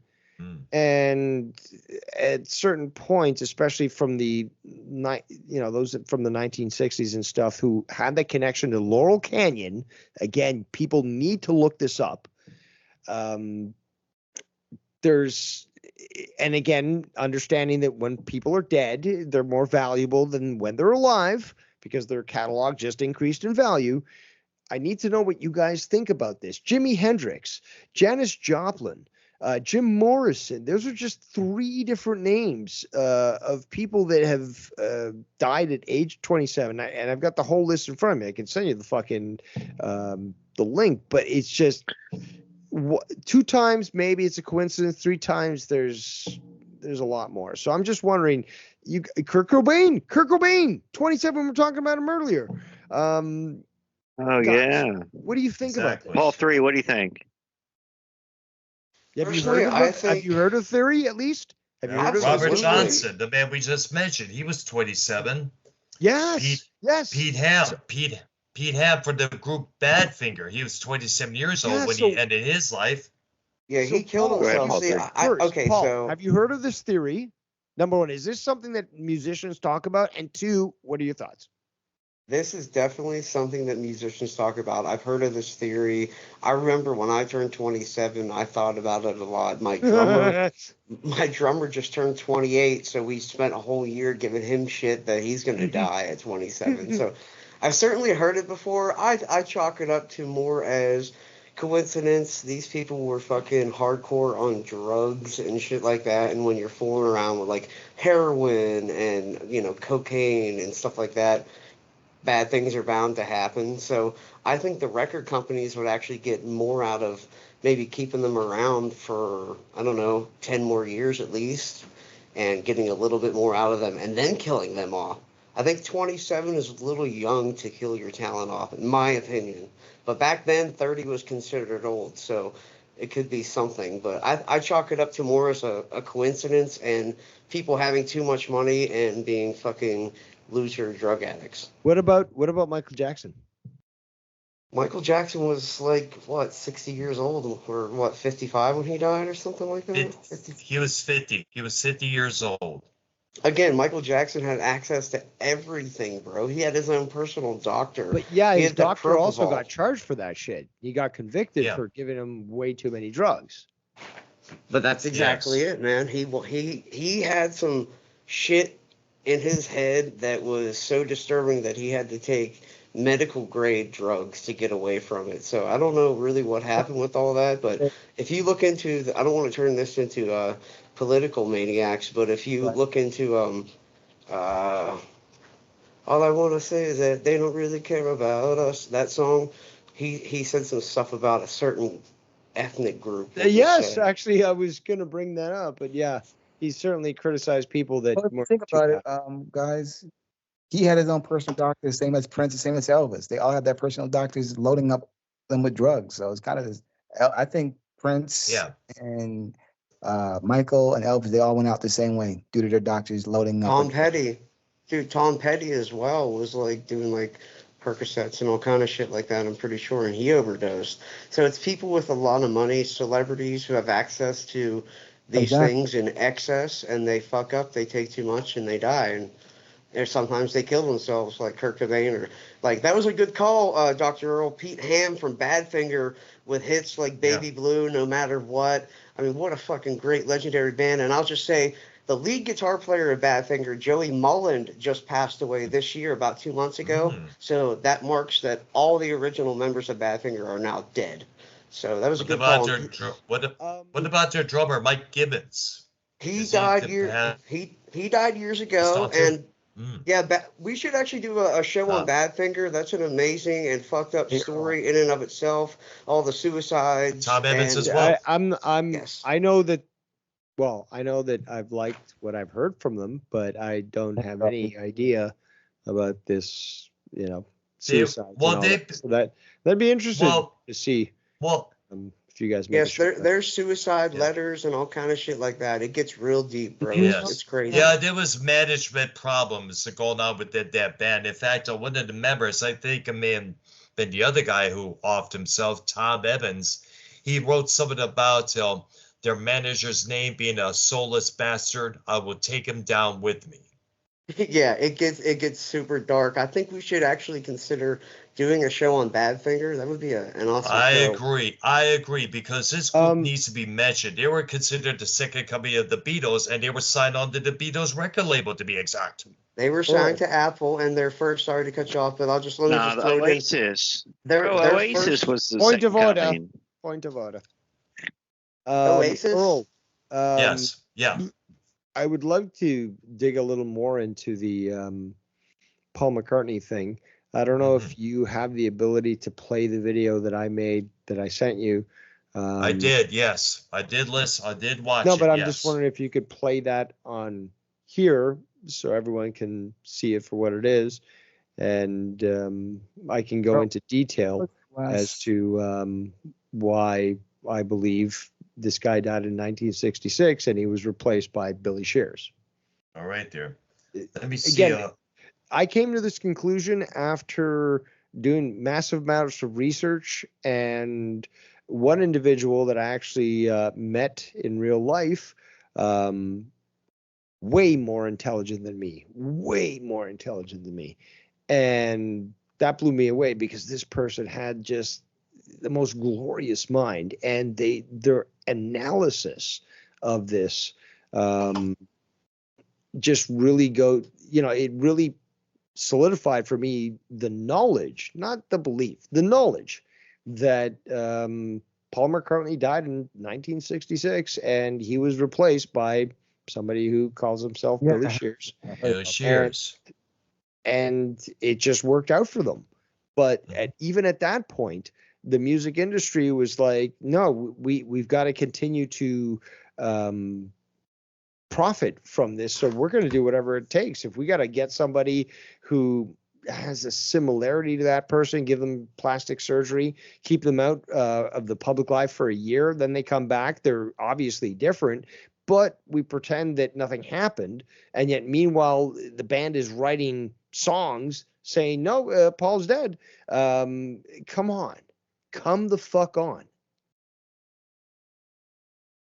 Like, would you have recognized Michael Jackson, like, in the 90s compared to when he was in the Jackson 5? Like, you wouldn't have recognized him, right? Well, that was Michael's doing.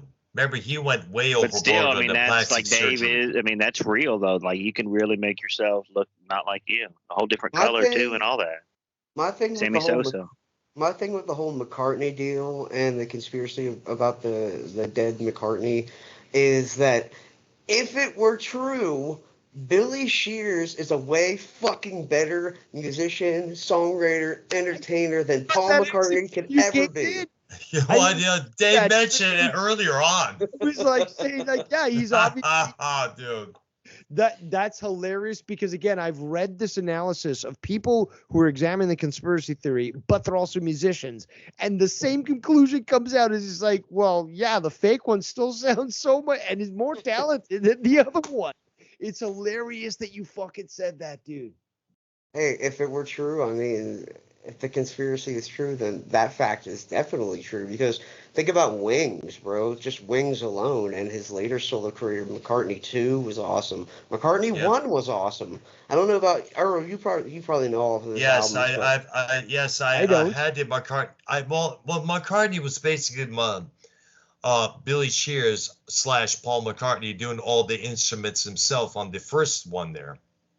And he came out. You can call. No, here's the thing though: is the original was never knighted, but the new one was. So Sir Fall.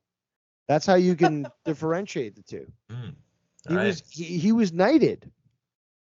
Yeah, Paul McCartney is a fucking badass, bro. Paul McCartney is a genius, to be honest. So I recognize Paul McCartney. And okay, so and a good businessman too. Paul, I need somebody with some common sense here, but an understanding of the industry. But like, I try to explain these guys. Like, okay, so your band loses one of their main guys. You make the effort to replace it, and you can continue to produce the songs. Is this not the logical thing to do?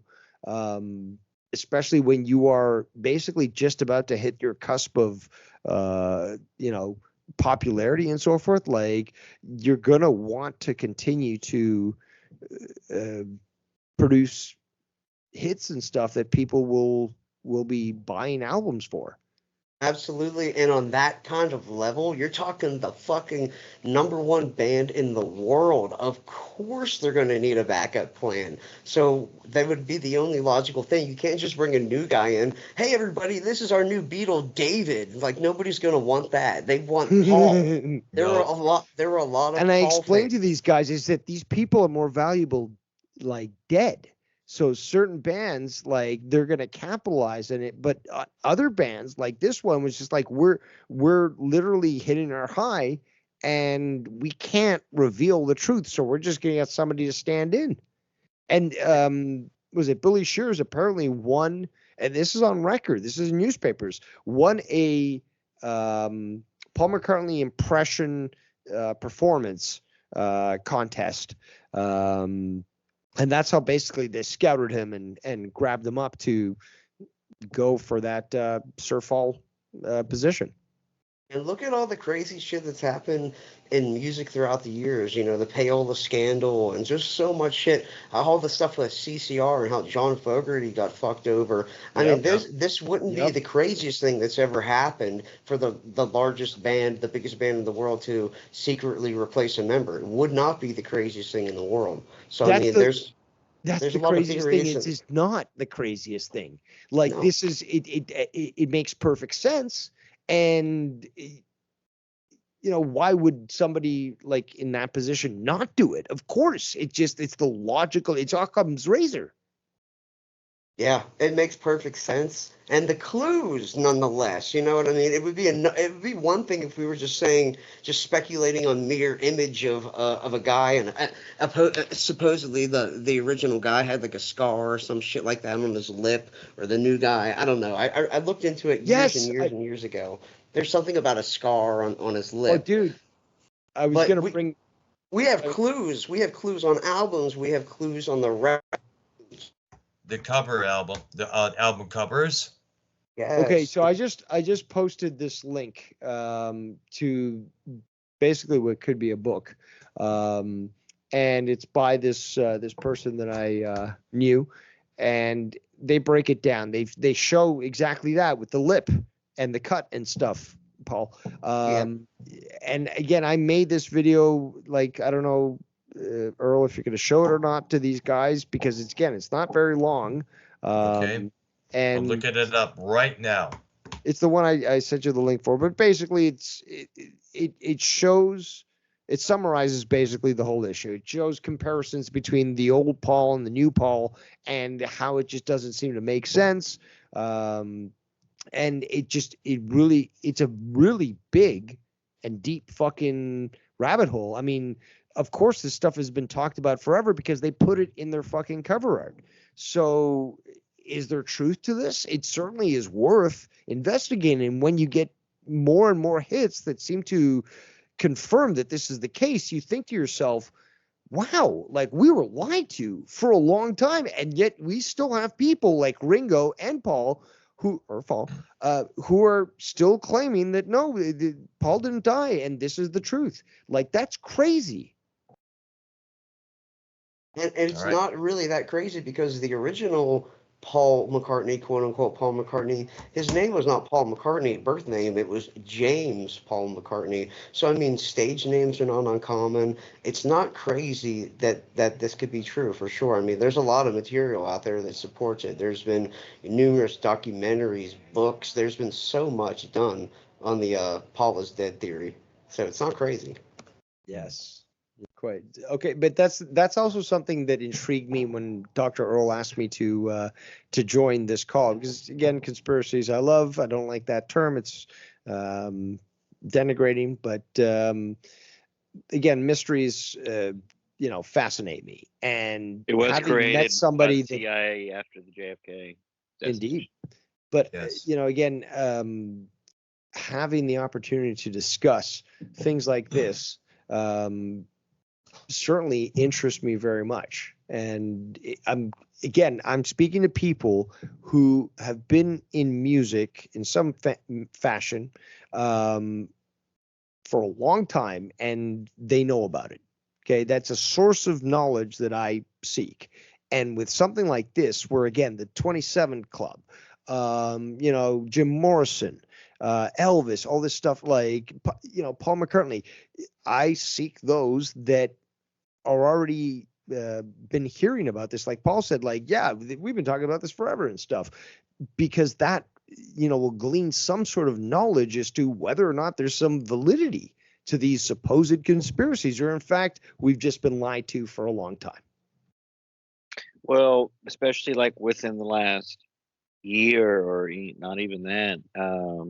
When me and Paul were talking about the Yoko Ono deal with John Lennon, I ran that through, Grok AI, and that came up to be like they said, yeah, Yoko Ono basically cheered on Lennon's heroin addiction so she can get to his fortune was the word. So Wow. she can get his fortune. And that's what AI is saying. So, and that and Paul 3 is like, nah, it's not Yoko Ono. Well, I'm like, come on, dude. It's like Yoko Ono could have hired the guy allegedly who shot her, who's still locked up and alive, by the way. Who Earl, we should try to get on the show. What's his name? Mark David Chapman. I doubt that's going to go down because I doubt if whichever prison he's in is going to allow us, a small YouTube channel, to have access Listen, to speaking with him. there's all things possible, bro, through X and the internet. You never know. You know what I'm saying? I've seen, speaking of the pentagram stuff real quick, I've seen a lot of interviews with that dude all around YouTube. Bobby Lively, yes. That's not the killer of, John Lennon, but I'm just saying you could get there's like no name YouTubers and no name places with interviews of people, and I was like, wow, you never know. But Paul 3, real big conspiracy on, I don't know. Well, Dave, was there more individuals or like deaths on your list, perhaps? Like, What's her name? Amy Winehouse, There we go. Amy Winehouse. Brian Jones.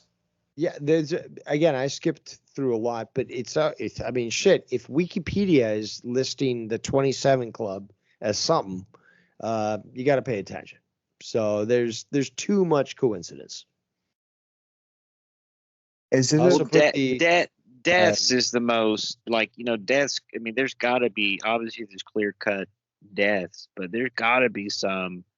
Like going back to Kurt Cobain stuff, Paul 3. Back then, did he straight up die from heroin or whatever, or did Courtney Love? I heard like when like they fat like the picture. There's a famous picture of like his leg, and he's wearing a Converse, and there's like the box of his drugs right there, just sitting next to him. Like, what? Like, Yeah, I saw that as well. Well, you got to You know, remember, like- a lot of grunge musicians were using heroin at that time. Lane Stanley being one of them as well. Yeah, I when you always thought start, it was strange that bassist player Doug McKagan was the last person to see Nirvana lead singer Kurt Cobain. I thought that was very strange, and the fact that Guns N' Roses and Nirvana had beef. Why is the last person, one of the members from Guns N' Roses, is the last person to see him alive? I just thought that was always strange. I always thought that was strange. yeah, when you start getting involved in hard drugs, especially like heroin, bro, everything goes downhill, including your mental state. So, it's hard to say conspiracy when anybody's using like heroin and shit because you're bound to die. Really, there's no outcome other That's than really getting the dying the one and drugs, going main. to Paul? jail. Who's getting them drugs? You can always find a person, man. Like you can, No, especially but like that's the when you thing have though. It's connections just like that. like they're talking to their producer or something. Yo, I need something to take the edge off. So they get whatever's. He has friends. He has Yeah, They have friends. They have handlers and shit like Yeah, that. They have all the yeah, connections, Drug bro. dealers on speed dial. Yeah, they got they have fucked. all the connections. Yeah. Paul's right about that. They do. They really do, though. That's not hard to find. That stuff is definitely not hard to find, especially when you get to be that sort of stature, like Well, like somebody like a Kurt Cobain. more My God. like the Michael Jackson thing is what Dave was saying, like, and others, like how the producer, the manager of the artist is pumping up full of drugs, blah blah blah. Yep. Look, there was Paul 3. You can't really deny, like, without a lot of the big, 70s and 80s stuff, not so much the 90s, but without those drugs, predominantly cocaine Am and I allowed alcohol, I would to say. say? It wouldn't be that. It wouldn't be that Am I allowed to say really the great, guy? right? Wouldn't you? Hello. It would be a. It would be as. You look. Like maybe not alcohol so much, but like a drug like cocaine or something, like, it makes you play the guitar faster. Someone like an Eddie Van Halen. I think Not probably saying he the wasn't big. talent. Hello. Let me finish. God damn it, you guys. Y'all. All right, go Folks. ahead. So real quick. So yeah, you just threw me off, you asshole. Go ahead, guys. Well, I think probably the basic example of what you just mentioned was "Shot at the Devil" by Motley Crue. In the liner notes, it stated that this album was made on alcohol, refers to cocaine, whiskey, and everything else out there. Like a Man, I'm lot of that that shit stuff, today. like Don't do these Motley Crue people aren't today. talented without it, but it does, make a It difference. All reflects three. it's the art is reflecting the artist's lifestyle at that time. You can go back to like Sgt. Pepper's when the Beatles were doing psychedelic drugs. It's Yep. just reflecting in their music kind of what they're into. Just like we said, Motley Crue, they were all about alcohol, snorting cocaine. That's going to reflect in their music, and it fucking did, like in spades in their look. So, I mean, that's all that is. It's a lifestyle, and that's kind of why when those bands get older, the stuff doesn't really hit as hard as it did when they were actually living hard and living this lifestyle really for the fans. They give their life for the fans. A lot of musicians and bands and stuff like that. People don't realize how hard that is to keep up, especially when you build your legacy kind of like on an edge, like Motley Crue did. You have to kind of live that lifestyle your entire life, sort of. And if And you let's don't, you not turn into a poser. let's not forget the pressure from handlers, Yeah, managers, Vince record knows not the labels, same. executives. They encourage you to keep the sales going. Do better than what you did the last time. In fact, you remember how successful Hysteria from Def Leppard was around 1987, 88, how huge that record was. Steve Clark, the guitarist from Def Leppard, he was going through a lot of alcohol issues, but the pressure to do better than that album was really starting to get to him personally because how do we top this one? How do we top that one? And that's when the alcohol starts to go full throttle on that individual more and more and more. Yo, we do have some breaking news real quick. And this is pretty interesting. The woman that shot Selena, and could be a whole nother conspiracy in itself. The Yolanda Selena death. Saldivar. Yeah, Yolanda she did Saldivar. get denied parole today, so she'll still be locked up until 2030. Still, Good. she should have the death penalty if she really did shoot Selena and kill her. Honestly, She did. There were a lot that of was witnesses. In fact, that even was said probably Jennifer Lopez's greatest work was playing Selena in that movie. Honestly, and and Selena herself. Dave, is that a conspiracy you think, or is that just clear cut murder right there? You think allegedly? That was a psychotic fan who is, I believe, the president of the Selena Fan club, yes. fan club. Yeah, and she was a stalker, obsessed. She didn't get the attention she wanted, and then she killed her, unfortunately. But it was not something that was viewed as other conspiracies that I believe were. However, there was one thing mentioned that there was from her death. This was something that was more. Dr. Brad, you're gonna have to let people finish their sentence, brother. Come on. Because I don't know when they're gonna. Well, let me add this. Let's not forget there was apparently money embezzlement from the fan club's funds. Oh, there's a lot of crimes that were going on, but yeah, basically there was disagreements, and this president basically went and killed her. But it's not the same thing as some of these other conspiracies, especially since Janis Joplin, Jimi Hendrix again died at the same age, and again all these other artists as well. The 27 Club, there's something there. Again, if you've got bands that are even singing about it, making songs about it and stuff, there's something there. Like you've got REM, for example. This is sidetracked slightly, but REM has Man on the Moon, right? They're talking about how the Apollo projects were faked.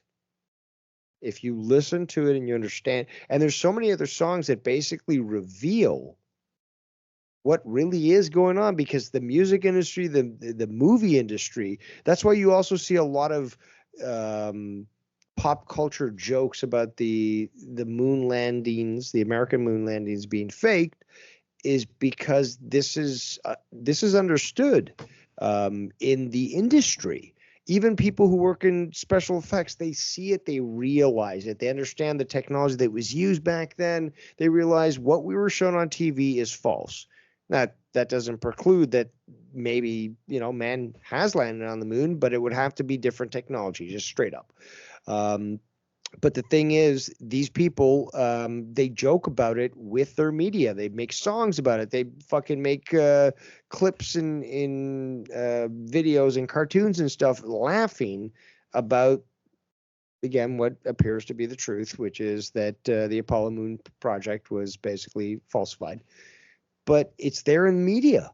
I mean, it's not like the Elvis is still alive thing. This is something that just gets constantly pushed into the subconscious of people.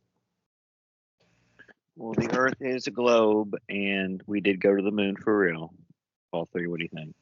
I think it's only about another 10 years until most of the population believes that the moon landing was fake. I think that it's right around the corner. I think a lot of people are starting to see, the data and the behind the scenes stuff. Like supposedly they use miniatures and kind of all kind of funky stuff like that. And like whatever happened, what about the camp? Actors. Did they just See, leave the fucking camera No, guy but there? this so is the what- Elon, all that, You know what? all that SpaceX stuff they show on video like every week, is that all real? You think? The badass 4K shit they Well, there's have. so much to even go into that. I got footage that sort of disproves that. But Paul, this might be my villain story, because I remember, I think I was 12 or 13 when somebody even suggested the idea that the moon landing was fake. Now, back in the 80s and stuff, I was being promised that we'd be on Mars by the 90s. And there was all this great art and stuff. The toys, Lego and stuff all showed, space stuff. I was down. And the suggestion of it in the early 90s that it could have been faked was an insult. Yes.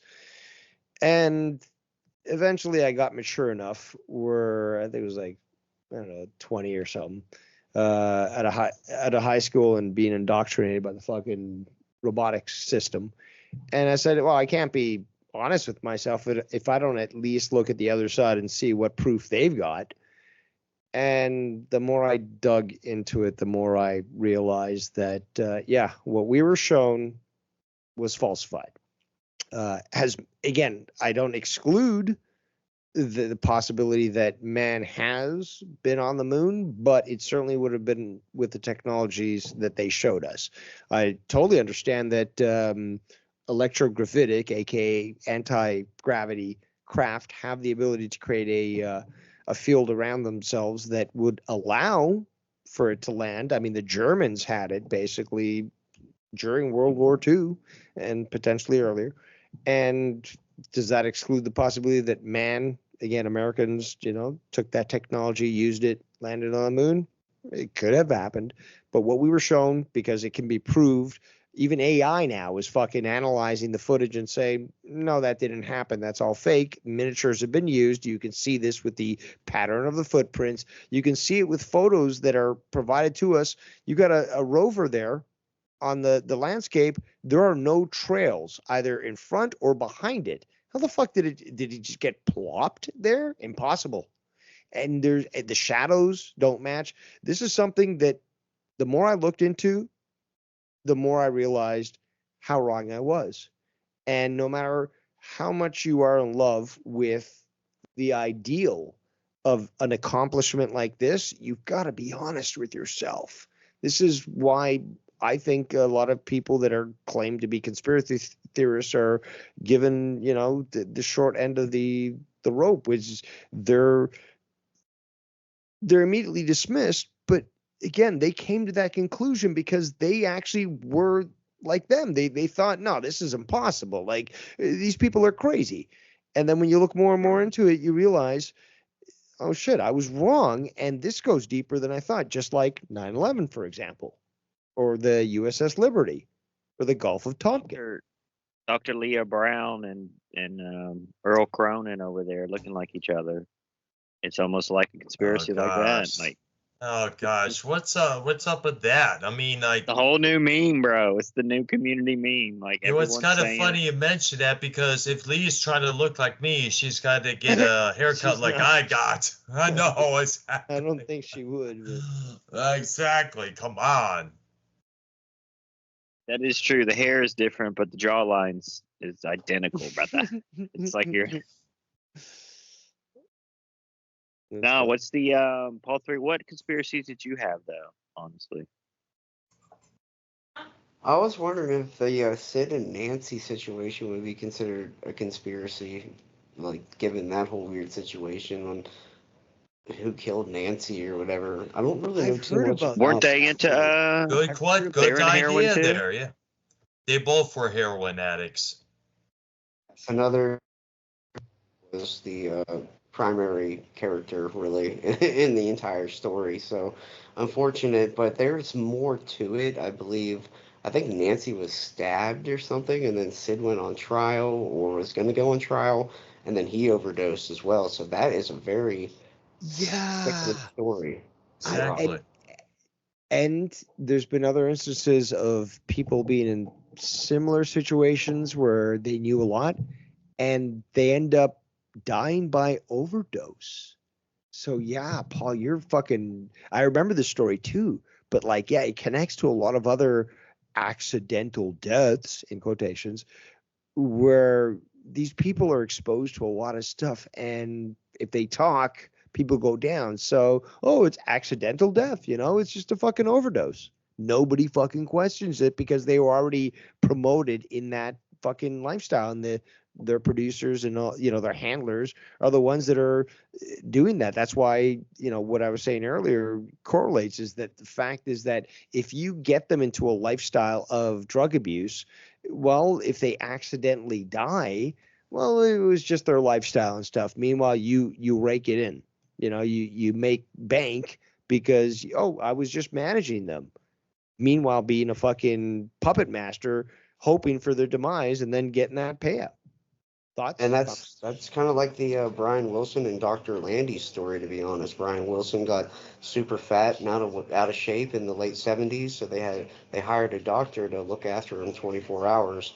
And this guy, his name was Dr. Eugene Landy, and he totally over medicated Brian Wilson to the point of controlling him and getting songwriting credits and shit. I mean, Wow. it got so crazy. I had And no but this isn't idea. yeah, this isn't really a conspiracy. This has all been out there and documented, and it's Yeah, really someone has a radio on in the background or something. yeah. That's Brown. sorry. That's my wife actually. So, but yeah, it's a pretty crazy thing. It's been documented, and you should definitely get down and look into that Crazy. rabbit hole. Might be a kind of a cool show to go over as well. The That's whole yeah, I'd love documentary. to hear that shit. I'd never heard of it. But again, it just all lines up. It's the same story over and over again. You have somebody that's put into that position where now I can drug you the fuck up. And I mean, shit, credit for writing songs. That's I'd never fucking even think about it until you fucking said that. That's Yeah, nuts. it gets super crazy. I mean, yeah, he gives them all kind of credit. Brian Wilson's clearly out of his head, and that did like permanent damage to Brian Wilson as Wow. well. Like the crazy like antipsychotic drugs and stuff. It wasn't just like giving him mushrooms or acid. He was given like crazy medication that really fucked him up for life after that, to be honest, which is unfortunate. Fuck. Dr. Brown, you're on mute. You got put on mute just so you know in case you're over there talking. It's been happening multiple times tonight. Dr. Earl. Okay, is there anything else on my list here? I've made a list of music conspiracies. What about Uh, what happened to Amy Winehouse? To who? What? Oh, yeah, Amy, Amy Winehouse. Yeah, that to me was a sacrifice. Again, one of these things where they're more valuable dead than alive. So, thoughts, wow, comments, concerns? that's crazy. Amy Winehouse was wow, that's Well, crazy. it And is like What do overall, you like think happened? out of all the people that like we discussed tonight so far, like most of them and all of them really were huge superstars from Kurt Cobain to Hendrix to Jim everyone. Morrison. Morrison. I mean, even like the later ones, like Winehouse. That is weird that they were all, the death, conspiracy, that they were all super huge, huge. I thought Uh, I mean, Amy I thought Winehouse was guys so like that. I big, think bro. Like, Hendrix manager was part of like part of something that he was against, and didn't like Hendrix fund like the Black Panthers or something like that, and his manager was against that or something. Well, I guess the Black Panthers were trying to convince him to come over their side. You need to come back home, brother. And I guess I'm not too sure the whole deal went down afterwards, but I know he was facing a lot of pressure from them. Actually, since we're on the topic of the blacks, I've heard theories about Bob Marley's death being orchestrated by the CIA because of his vocal um, objection to their actions. And some people say that it's weird, though. Apparently, he got a foot injury. Then it was like, oh, he's got cancer in his toe.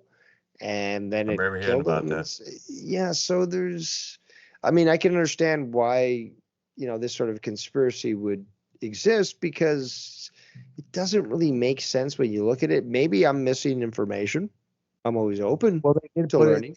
They did But what do mention you guys think about that? Have you ever heard that theory? I remember And hearing it. about it myself. And No, I that's think, real. That's in the movie. in fact, I think the Jamaican government had played a part in it as well because he was opposed to the Jamaican Dr. government's Earl, doings as well. Dr. Earl, let the blacks talk. Mr. Blacks, go ahead. Really? Who are you? White Yes, supremacy? you are the king of blacks. Okay, you are a What I'm saying, representative here. Make it yeah, count. yeah. What I'm can we saying let is, the in talk, the please? Art Marley One Love movie, they mentioned how he had a foot disease on his toe, and they said in the movie, in the very end of the movie, in the ending credits, they literally said that that's how he died. But I don't think that's how he died. Yeah. 'Cause Yeah, they but you're also show a missing the scene. point. You guys are missing the No, damn no, no. point. They also Bob, show a scene where he got shot at in the movie, but yet then they want us to believe he died from a foot disease. Come on. no, he had cancer. So the point was he had cancer in his toe, I guess. But But it they was show a Melanoma, scene against where he it. got shot. It Make it it make was sense, bro. against his melanoma. religion. It was against his religion, Rastafarian, to amputate anything. So he decided to try and naturally cure it, but the cancer had spread from his toe to his body because Right. of ignorance and religion, basically, and he died. And his last concert was actually in Pittsburgh, Pennsylvania. Paul 3 fucking hates Bob Marley and glad That's he's why I'm dead. fucking Correct, here, Paul 3? man. Fucking those little dates being dropped. Dude, It's like, oh yeah, by the way, we're talking about this, and this is when it happened. I Paul love 3, fucking Bob Marley, bro. What are you nah, you talking shit on about? him every Well, time we it's talk just about him. You things shit to on put him, on though. there. You Paul. hate him. We don't My, talk about Bob Marley. What are you talking about? dude, I love Bob Marley Just personally. retarded. My band just jamming last night, and we like never play Nah, because regular remember Paul until 3, like 4. remember Paul 3, we talked behind the scenes about Bob Marley, and you're like, nah, he's a piece of shit. Like, No, really, the it Rasta doesn't. No, religion. I You don't Paul, it shit on recall the doesn't. hearing Rasta It about shit. doesn't that. count if you don't have a steel drum. Paul, is that true? Paul 3 does shit on the Rasta religion. That's it.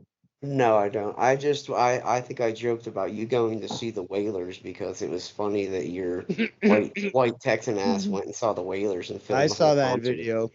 Yeah, we even talked about that on one of our shows before. Dr. Brown, are you ready for the Let's take the attention off me, please. Let's take just attention on me, move on. about Joe and Ken We're talking about music? conspiracies, music. No, Conspiracies. Paul 3, what is your opinion, honestly? And this is a big one. And we covered it, but I want your opinion about the whole and it could be turned into conspiracy, like this whole Kiss thing. Yo, Real just quick, wrap it up, Paul dude. 3. Wait, what are you asking me? Paul 3, the whole Kiss stuff, real quick. What do you mean, Night and Satan service? I think it's all bullshit. I think they're just a bunch of I don't even want to say a certain group of people out to make some money and license whatever they could. I don't think it has anything to do with Satanism or real demons or anything. I don't think those exist. I've got a question. And for Dave Rose, I have a good question I want to ask Dave Rose. Yeah, ask me. Dave, how did you feel about Kendrick Lamar's performance at the Super Bowl? I'm focused here on music conspiracies, and that's all. Fuck But the I, Super I, Bowl. I don't watch hand Was egg, a American big hand conspiracy. egg. No random questions, guys. No random questions. We stick to the No, but topic. okay, Yeah, no, why but did we I bring want up to the ask. Super Bowl? I think I have a valid question. Another one. I'm awesome. But gentlemen, what are your thoughts about both Chester Bennington and Chris Cornell's death that were claimed to be natural, suicide, but well, it's not really natural, but they were also working on a documentary about human trafficking. This rabbit hole goes deeper when you take a look at both John Podesta and Chester Bennington, and you realize that, and then you start to research who the mother was and their involvement and stuff, and you realize that basically that John Podesta was Chester Bennington's father. I You have wanna- looked into you want to that, dive? and please dive into this because there's so much really compelling evidence, and really it points to the fact that this actually may be true as well. But that's the thing though, is that, okay, one thing interesting, two things, maybe it's a coincidence, three things, okay, we got something, five things, 10 things, like when the continuance of these supposed coincidences continue to occur, there's no longer a fucking chance in hell that this is not the truth.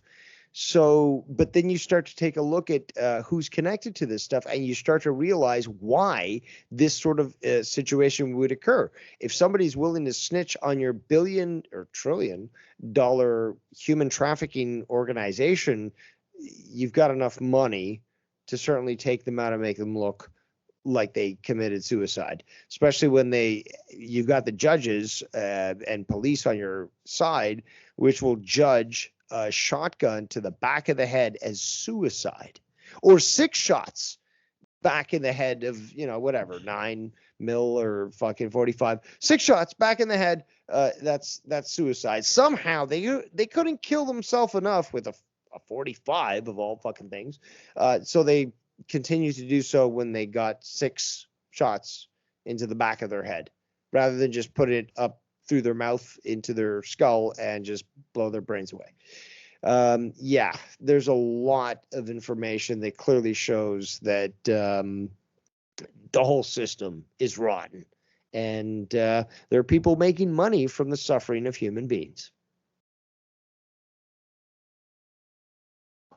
Unfortunately, yes, very true.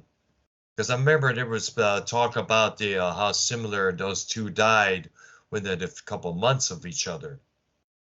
To come And yeah, I was going to say, there's multiple artists that have come out and have actually said they wanted me to sell my soul to Satan, and I chose not to, and that's why I'm not being featured. And I'm not in the same prominence that I used to be, because I just chose not to. Or there's people like, I think it was the Pussycat Dolls. They came out and basically admitted they were just being human trafficked. They were being passed around to executives, and having sex with all these guys, and then their music was made popular and so forth. So like, there's, but like, again, like, there's Harvey Weinstein in the movies, but like, there's hundreds of them in the fucking music industry. And you have what happened with Justin Bieber, where you've got so much overwhelming evidence where he was basically drugged. You've got fucking Diddy rubbing down the fucking baby oil, which apparently had GHB in it, and it rendered their victims unconscious. They raped them on video, just like Epstein would do. You once they wake up, you show them the video and be like, "Yo, you're mine now. I own you. I could release this if you want." and you try to fuck around, or you do what I say, and you can see Justin Bieber right now that he's going through some sort of issue because he's been tweeting these like obscure things, but it's all referencing the fact that this guy was used as a fucking sex doll by Diddy and his fucking crew. There's that video, I'm not sure if you've seen, where there's a guy standing, and then Bieber comes up.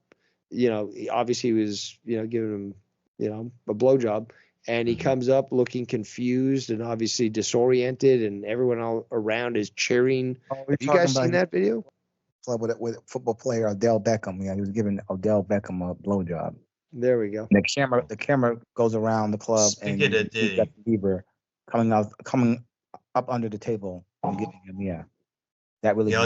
Speaking of P. Diddy, have you ever heard that few seconds of that audio apparently of Diddy and some other rapper clapping each other's cheeks? Oh! Have you ever heard that? Yeah.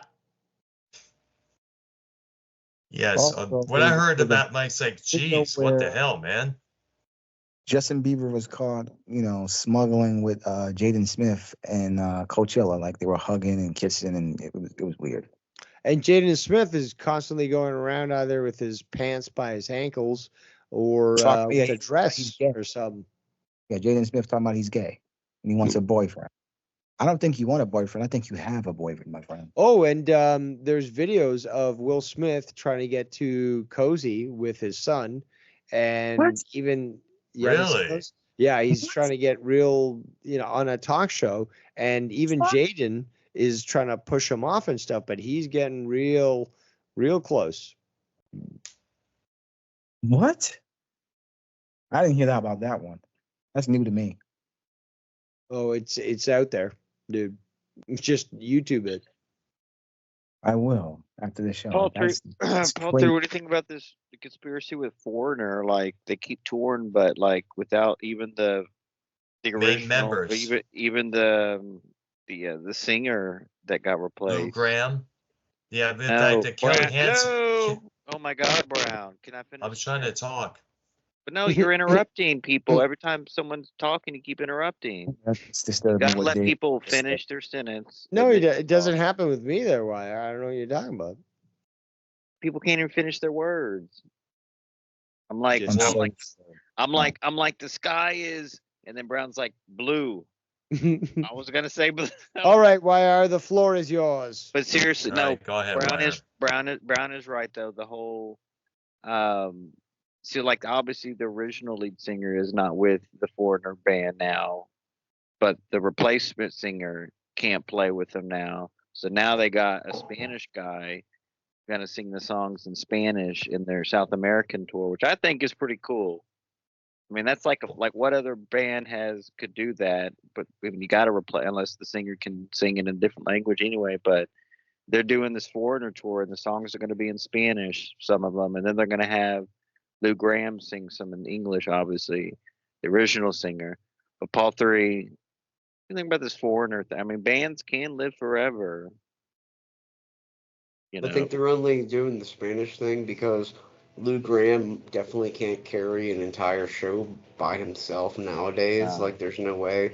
So they're just basically giving him a couple songs to come out there and give them a little bit of clout to have an original member, because a lot of these bands, man, they're really just corporations and managers and paid studio musicians banking on a name, bro. That's really what they are. They're really not bands in the sense of what they were when they first formed and what we love them for. They're really not, bro. Like, the big bands are just a part of the corporate machine, just like a fucking McDonald's or a damn fucking KFC, pretty much. Like, Foreigner is like a fast food restaurant only in band form. They're there to make money, and that's pretty much it. I got the article up on blabbermouth.net. I like that analogy. Foreigner singer Kelly Hansen has revealed that he'll be forced out to miss the band's spring tour in Latin America earlier this year, which is scheduled to kick off on April 28th in Mexico City. He said in his statement, "Some issues have forced me to limit appearances outside of the US this year, which means, unfortunately, I will miss Foreigner's South American run. However, our bandmate, Luis Maldonado, has been recording some of Maldonado. our hits." All right, thank you. And recording some of our hits in Spanish, and he'll be handling most of the vocals along with original frontman Lou Gramm, who will be guesting with Foreigner on those shows. I That is know pretty they will cool. smash it. That is cool, but honestly, I would rather go see a $5 or $10 Foreigner tribute band than pay hundreds of dollars to see this Foreigner, which isn't even. I mean, this thing is pretty cool with the Lou Graham thing with it, but they're not going to do it. They already did the U.S. tour on that farewell. Yes. But Yes. like, that is stupid to see these bands that aren't even if they got the drummer, that's the original. I mean, I don't know, that's kind of stupid too. But like, that basically is a tribute band. It doesn't matter if it's just. Yeah, I mean, you're I mean, right. look, Leonard You Skinner, might as bro. well pay $5 rather than fucking 80. Like Leonard You're Skinner, probably gonna get a better show from the fucking cheaper yeah, one. I know. That's you true will, there. and it'll be like a smaller venue. You'll get better view because. Bro, I mean, look at Leonard Skinner. They're not. I mean, they all died in plane Dude, crashes. you're basically cross-checking grandmas to get those fucking pics that are thrown out to the crowd. Yeah. I know IR. That and Paul 3 is right. Like concerts nowadays. I mean, I don't know about like a rap show. I'm sure that's more rowdier, I guess. But like, mostly it's a lot of gray-haired fans at these shows, guys. Couples, older couples. Yeah. And I couldn't imagine seeing. I mean, I know back in the day when they were, 20s, 30s, whatever, teens, concerts were, and rock and metal shows are the best concerts. And like that 90s shit, the grunge shit really isn't the best stuff live. Like 9 Inch Nails live. I mean, that seems so shitty, bro, Brown, but like everyone's talking about it, blah, blah, blah, this whole 9 Inch Nails tour. Yeah. But like, I mean, like an Iron Maiden, that was very energetic. Yeah. Hell, there was a lot of, in fact, you may remember there was a lot of gray-haired people at the Judas Priest show we saw back in prior to me moving to Florida. I mean, that's how it is, Dave, nowadays. Like the tributes and the real shows, everything, it's all older, 50 and up people. And of course, I'm going to see obviously if you went and saw like rap groups and maybe some pop groups, it's going to be different. I mean, like the Weezer concert I went to, that was definitely a mix. There was definitely a lot of like families, kids, wives, and everything, families at Weezer. I mean, that was like, I was like, wow, that's crazy. I mean, the Green Day show, I mean, that was LGBTQ, central, Dave. I mean, there was rainbow and you clothes.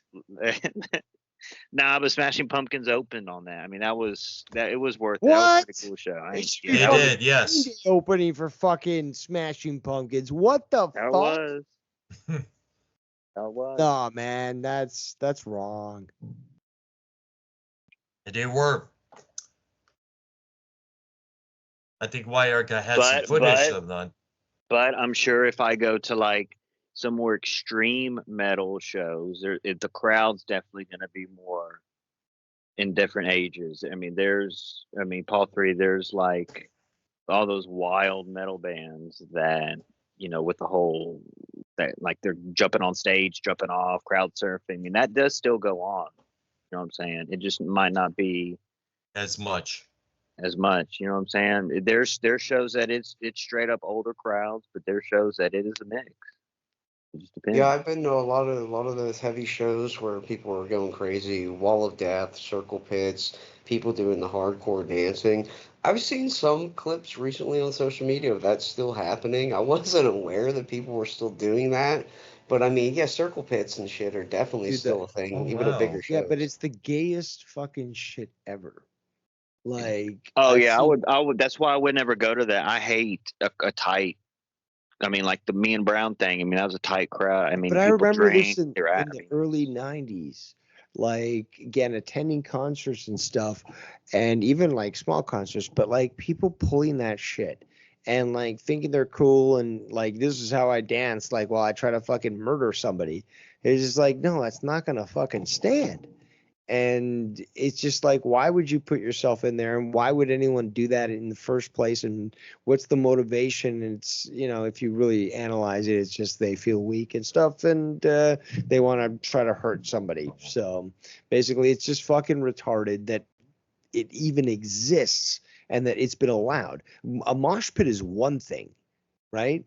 You know, and yeah, it can be. Which I find those are inappropriate. I feel like too. I mean, that's Depends. dangerous. It's Well, it dangerous. depends on the. It depends, I think, on the music style. But like, you know, these circles where people are just literally trying to hurt each other is just beyond pathetic. And there's so many videos of it. In fact, I love watching the videos where somebody tries that shit and somebody's just trying to enjoy a fucking concert, and the guy comes back at him to try to hurt him, and he just fucking slams his fucking elbow in this guy's face and knocks him the fuck out. Have you seen that video? Well, they I think do. I think I know what you're talking about. It's beautiful. They do have security a lot of times, but when me and Brown, the guy in front of us fainted and down on the floor. The Leah did. The little boy there. Yes. Brown sat there like a hero and like tried to help him up, and I'm standing there. I'm like waving security, like that's their job, Brown. Jesus Christ, we're trying to watch a concert here. At the same time, it is always good to help out. Yeah, but you gotta. There's a difference. There's a difference between hardcore dancing, circle pits, and all that. Hardcore dancing is really fucking stupid, and that's where people just flail their arms and That's the they'll one I'm punch people talking in the about. face. Yeah, I hate that. I think circle I'm not pits are gay, so I don't alright. know the terms, but like, yeah, I'll give it to you. You know what you're talking about. Not to say you're gay. No, I'm not referencing that. Like But I'm just saying, like, these terms of like these circle, like again, like it's just gay. In the end. Blindfold. Like, why? It doesn't matter what the music is. It's just like, why are these people getting their aggression out on other people? Like, is this like, are you people stupid? Like, that's what I've never understood. And Circle pits aren't meant to be like angry towards other people though. Circle pit and just like that in general, and even walls of death is about really just having fun and feeling the music. It's the hardcore dancing that gave it all a bad image when people were like getting slam punched in the dance. face. well, I don't know the terms. Well, But Slam like, dancing. I know I the have seen terms. videos of a granny in I guess it was a circle pit, and like there's a granny and she's like rocking. It's Sweden. There's some sort of death metal going on, Yeah, and there's it's- people going around with her, fucking keeping her up while she's got a walker, and Right. like they're just like rocking out with her, which is fucking pretty cool. Exactly. back, I grew up in Roseville. excuse me. I grew up in the punk and metal scene, so I kind of know all the terms and grew up doing all that, and there's like a whole etiquette to the pit where you help people up and you don't punch people and you Okay. don't hurt people. So Okay. yeah, there's a whole etiquette to it, Yeah. but the hardcore dancing is fucking lame as shit. Yeah. And you used to Um, call it slam dance if I remember that. Used to do that back in the Rose in Roseville. But I heard a story that the Pantera show. I didn't do it, and I wasn't there, but someone told me this back in the '90s. Some guy, because back then they were kind of, I don't want to say lenient towards Nazism and white supremacy, but definitely those type of skinhead people were at those shows probably. And it was, this dude had a spike that he put in his Dr. Brown Martin boot, and he put a spike in the toe, and that's he kicked with that spike in the toe. I heard about that. Yeah. And you know what I'm saying? Brown, you used to do the slam dancing at the Rich in Roseville. No. But they do. Look, Brown, those clubs, those golf clubs and all that, they still do like that wild dancing stuff there. I see that stuff, bro. Well, they don't slam. They not at don't the slam. fucking- They don't slam dance. They don't mosh. If they even tried that, security would be up on their asses. They try to do that they dumb don't shit do at that. tribute shows, bro, and that I try to stay away from that, honestly. I remember one time I was at the shelter and as some chump tried to get me to mosh with him. I said, nope, I don't think so, Yeah, pal. I had to okay. put him against a wall. I said, I don't do that shit. Damn Metallica tribute. 3 years ago when they started that shit. I walked away real quick on that. Like, come on, grow up, guys. Yeah. I mean, No, I people, guess if people get because drunk. moshing at that time was the thing and everybody had to cash in. It's an alcohol. When people just start drinking, they get weird and make stupid like moves in public, and it's annoying. And they should ban at least liquor at shows. I mean, they should still sell beer, but like liquor is really what gets You people. fucking Puritan. I can drink a beer and fucking enjoy a fucking show and not act like a retard, which is why I'm criticizing these fucking kids who maybe need fucking alcohol to chill out because they're like, yo, let me beat the shit out of other people. It's like, dude, you've got bigger problems. You know, you got psychological problems if you just want to fucking be in a fucking death pit there and fucking beat other people. It's like, relax with the cockswacks.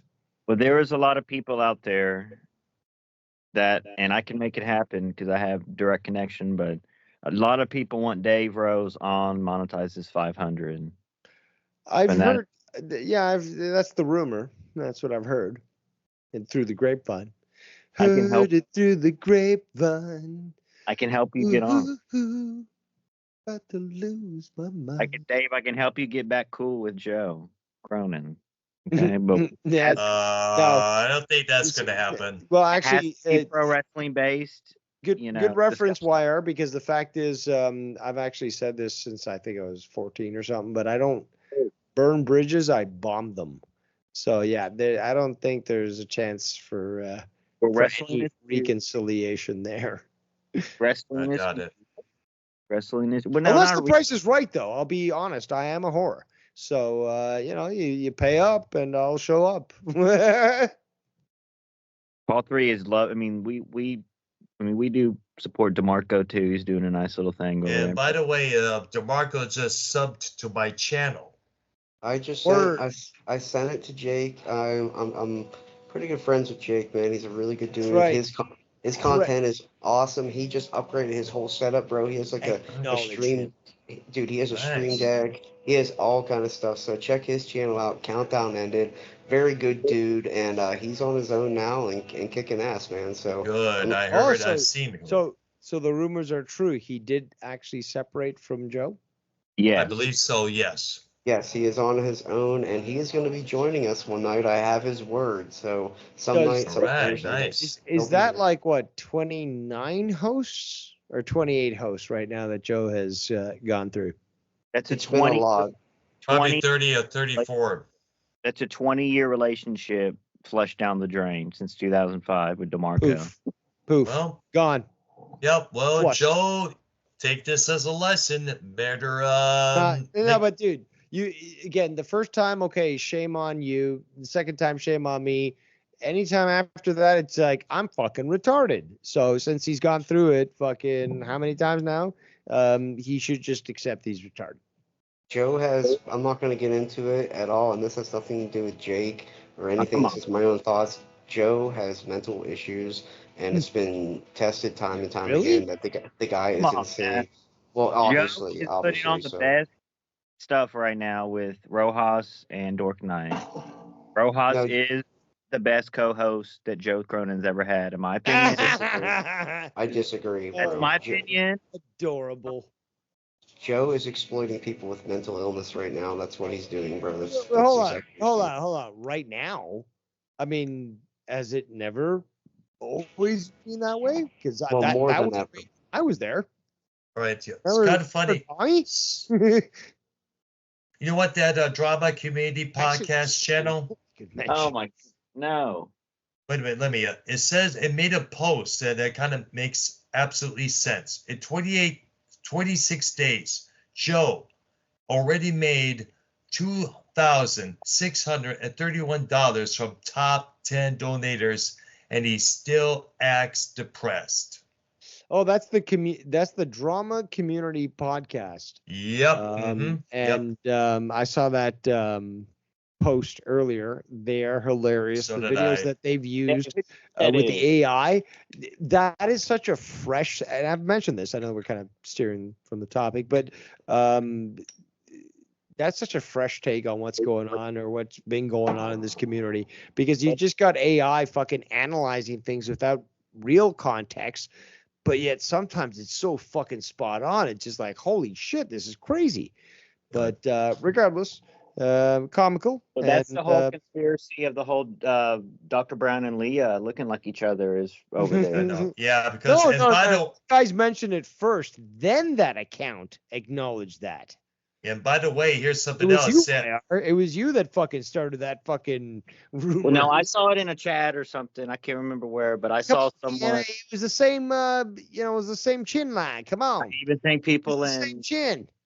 How can you blame me? Whoever that account is, because people were saying it was me, that drama account. And number one, if it was me, y'all would know it was me. I would make a video. I don't know. I would do something. I wouldn't just. I don't know. Like, it is cool, but like. Yeah, you've been blamed to be that account, but no, you're not that smart. Let's just. Why don't you just be honest? This is like, I'm not. By the way, to be able to pull this shit off because this channel's actually funny and I'm fucking not. So no, they have a we love you. They do hate Garguts a lot, and I don't. I know, I saw that. I don't hate Garguts like that really too much. I mean, he's kind of annoying on Joe's show, but I don't want him to die or anything like that. Yeah, but you're in Texas. You could easily fucking just put two behind his ear and the problem solved. Garguts is funny. In fact, how much would that cost if we were to utilize your services? You'd have to get a hold of some sort of firearm or maybe, What about Prince? Prince Idol. Is he in Texas too? Yes, he is, by the Fort Worth area. Really? And why are you not met up with him? I mean, you basically, just orgasmed when you met me, Dr. Earl, but twice. Are you not going to meet this guy? Yeah, me and Prince are going to the Billy Idol concert. Really? Billy Idol? And Joan Jett. Yeah, we got to get. I was going to bring this up. Opening for Billy Idol? Yeah. Probably a dual concert. That doesn't sound like a bad concert. It's not that expensive. It's not like, It's not, and it's certainly not covers either. Like, these are the real bands, right? Correct, yes. Right. What are you, his agent? I'm talking to YR. Prince and YR go to Billy Idol, and Dave Rose does covers it for us. We'll vlog and everything, No, but Prince. I certainly could. I'm certainly capable. You know that.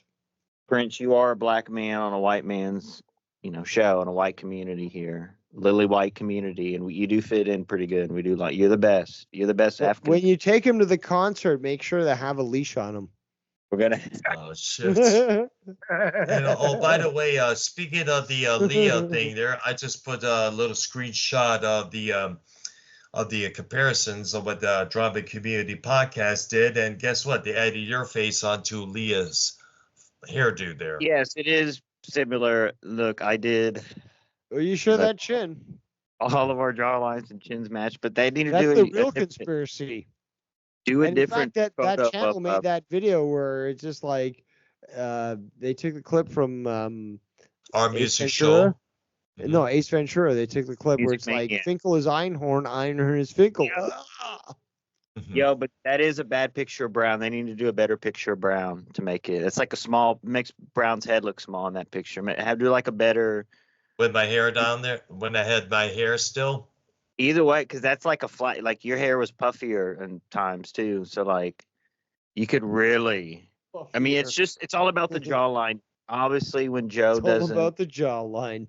When Joe isn't making too much money, I'm not saying he's not feeding people, but Leah's not eating much probably. So she's, her jawline is getting, I mean, it's got to be it. I'm not saying she's fat. She's skinny, I think, so.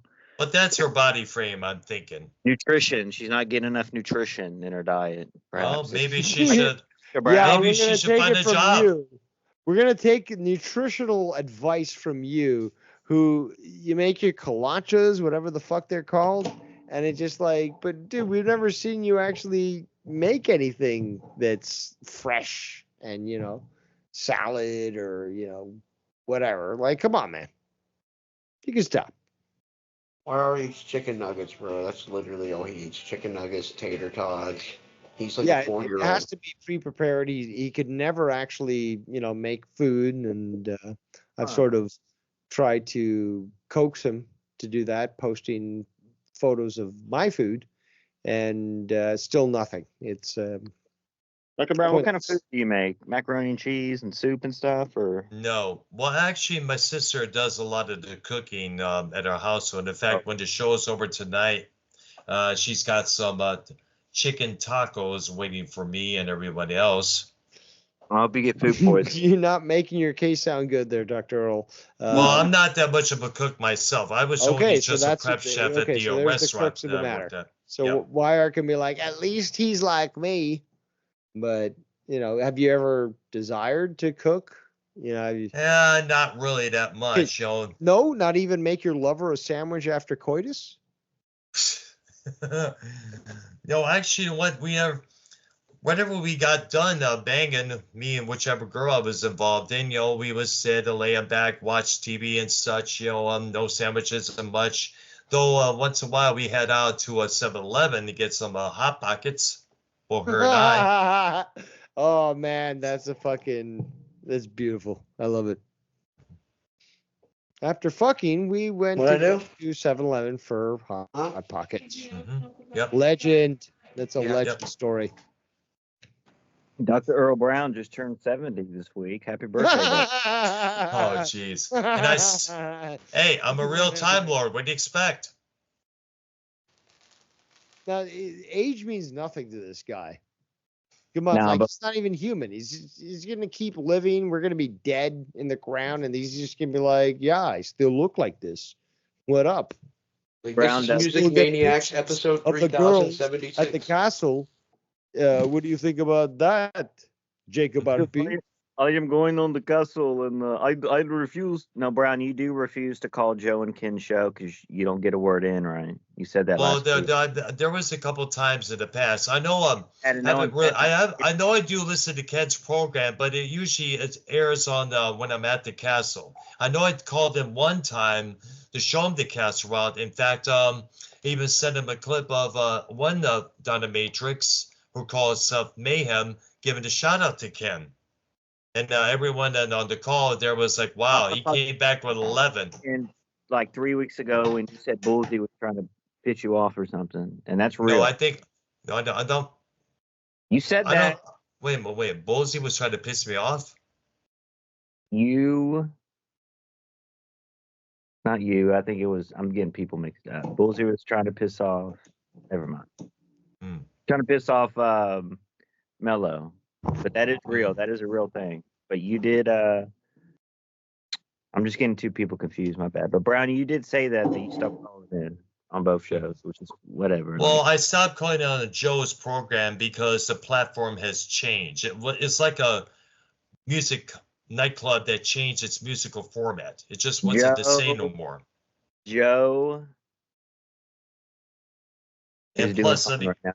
Joe's good. I'm really impressed with what he's doing lately. well, maybe sometime him and I can have a discussion why he still keeps going back to those clips of yesteryear when he But knows he I have does. since matured back then. If You I don't haven't- know if, and by the way, let me bring this up. Somebody mentioned this. Joe has abandonment issues. Apparently, because you remember how Right. many shots he took at Ken, you, Dave, JB, Drew, I need a whenever they full departed from his analysis. show. Apparently, as I understand, He has his dad got, abandonment issues and commitment issues. So these sorts of things, have you seen with JB and myself with Joe? This is insane, but this happened where he said, okay, I want to help build myself and my brand, and I want you guys involved, me and JB. I want you guys to cover wrestling how you want, and I'll air these things weekly. So I was like, yo, I'm down with Lucha Underground. JB was doing, and I did graphics for the guy. Basically, was it like the Monday Night Wars? Basically, was what he was doing. But he was reviewing both, WWE and WCW. So we put a lot of work into this, and it got to the point where we were submitting work, but Joe was not publishing. And it's just like, dude, like if you don't release this now, it's just going to be out of date and stuff. And it got to the point where both of us, we basically said, we just can't continue to do this, even though we support your vision, and you came to us first. We just can't do this. And then we got treated as, criminals. So. And all we wanted to do is, money wasn't even discussion during these sorts of things. It's like we just wanted to help out Joe, and we had this shared love of professional wrestling, so we thought we would do it. And yet both JB and I talked about it, just like at this point, like we've got to give up. Like he's not gonna fucking change, even though we're trying to help him out, and he asked us for help. So it's just like. It's a lost cause, and it's unfortunate, but that's where Joe is, in my opinion, from what I've seen. All right. He wants to talk. Episode 500 to monetize this. So, Dr. Brown. Yeah,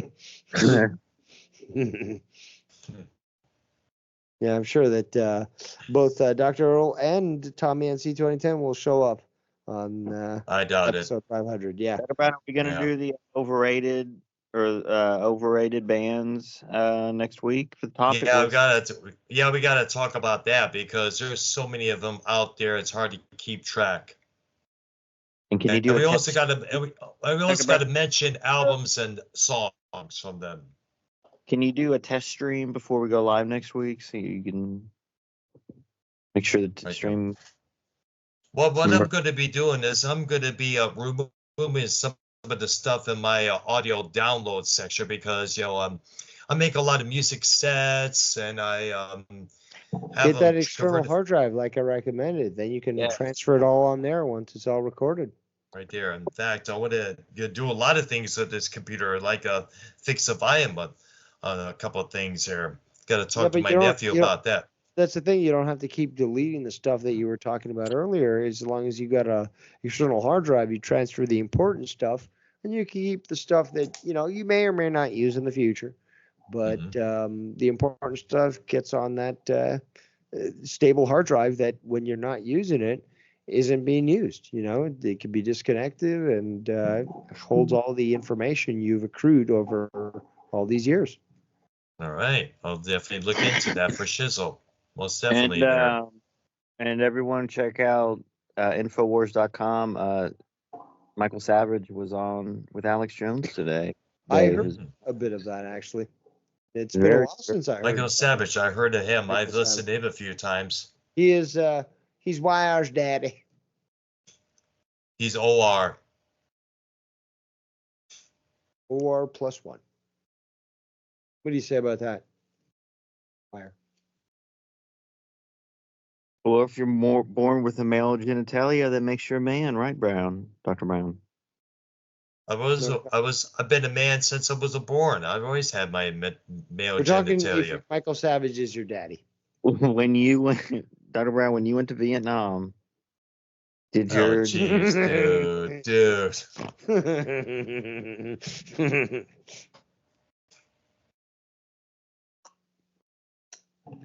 All right. Well, okay. We've gone for. I mean, we could wrap up at 3 hours. We've been going on for. We are at 3 hours to be exact. No, the video that I'm seeing is 2 hours and 49 minutes. Oh, on the YouTube screen? No, well, on the YouTube. On the YouTube stream, but I don't know. Again, if you started earlier on your platform or whatever it is that you're using. But yeah, I'm just telling you what we're seeing right now, and it's probably a couple of minutes behind. Yeah. So what I'll probably have to do is, since this is being recorded, I'll mix the recording from Skype along with the beginning from YouTube, and I'll record it into one full episode. I did that a couple of times. It was a great show. Thank you so much for allowing me the opportunity to speak about things that some might dismiss, but call it conspiracy, call it mystery, call it whatever you want. The fact is there are certain things that we see, and if you've got a critical mind, you will call them out. And when you see coincidences happening over again, they're not. So with all the stuff that we've discussed tonight, and I would suggest you listen back to this episode because it was jam-packed with information. You'll start to recognize that there is patterns out there, especially with the music industry, in these sorts of things. When more than one person is involved in a plan, it's considered a conspiracy. So consider that when you listen to the topics that were discussed in the show. Most definitely. Definitely for sure. All right, Dr. Blood, Dr. Blood. All right.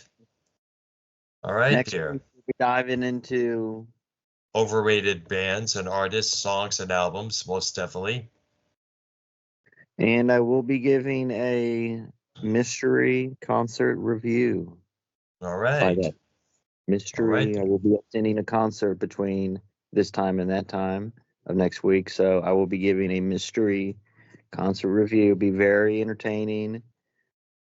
And I'll have video and I'll make a vlog. So I hope y'all As can play long on. as long as it's not Green Day, you won't look as much as a fag as you did when you went to their concert. And why would you even give them money? How dare you? Green Day, with the shit that they've said against President Trump, Yeah, I remember you that. went to their concert and you paid them money? That's Why one of me- are, dude? Please You pay for got band. some explaining to do. One of the greatest guitar players ever, Billy Joe Armstrong, guys. Oh my! Not. Execute him. Not. Now. Not. Do it. Not. Greatest of our Buckethead. lifetime, Billy Joe. Kill Bye-bye. him. You should check out Buckethead when he comes into town, YR. He's good. Very good. Or John 5, Michigan's own. But yeah, let's wrap up. I gotta go make dinner. All right, there, Gonna make man. a I got steak so much. Too. All right, there. Baked All right. potato, too. Sweet. All right. Thank you once again to Devious Dave Rose for being a guest on our show. We look forward to having him on future episodes. Shout out to you, Dave. On behalf of myself, YR, Paul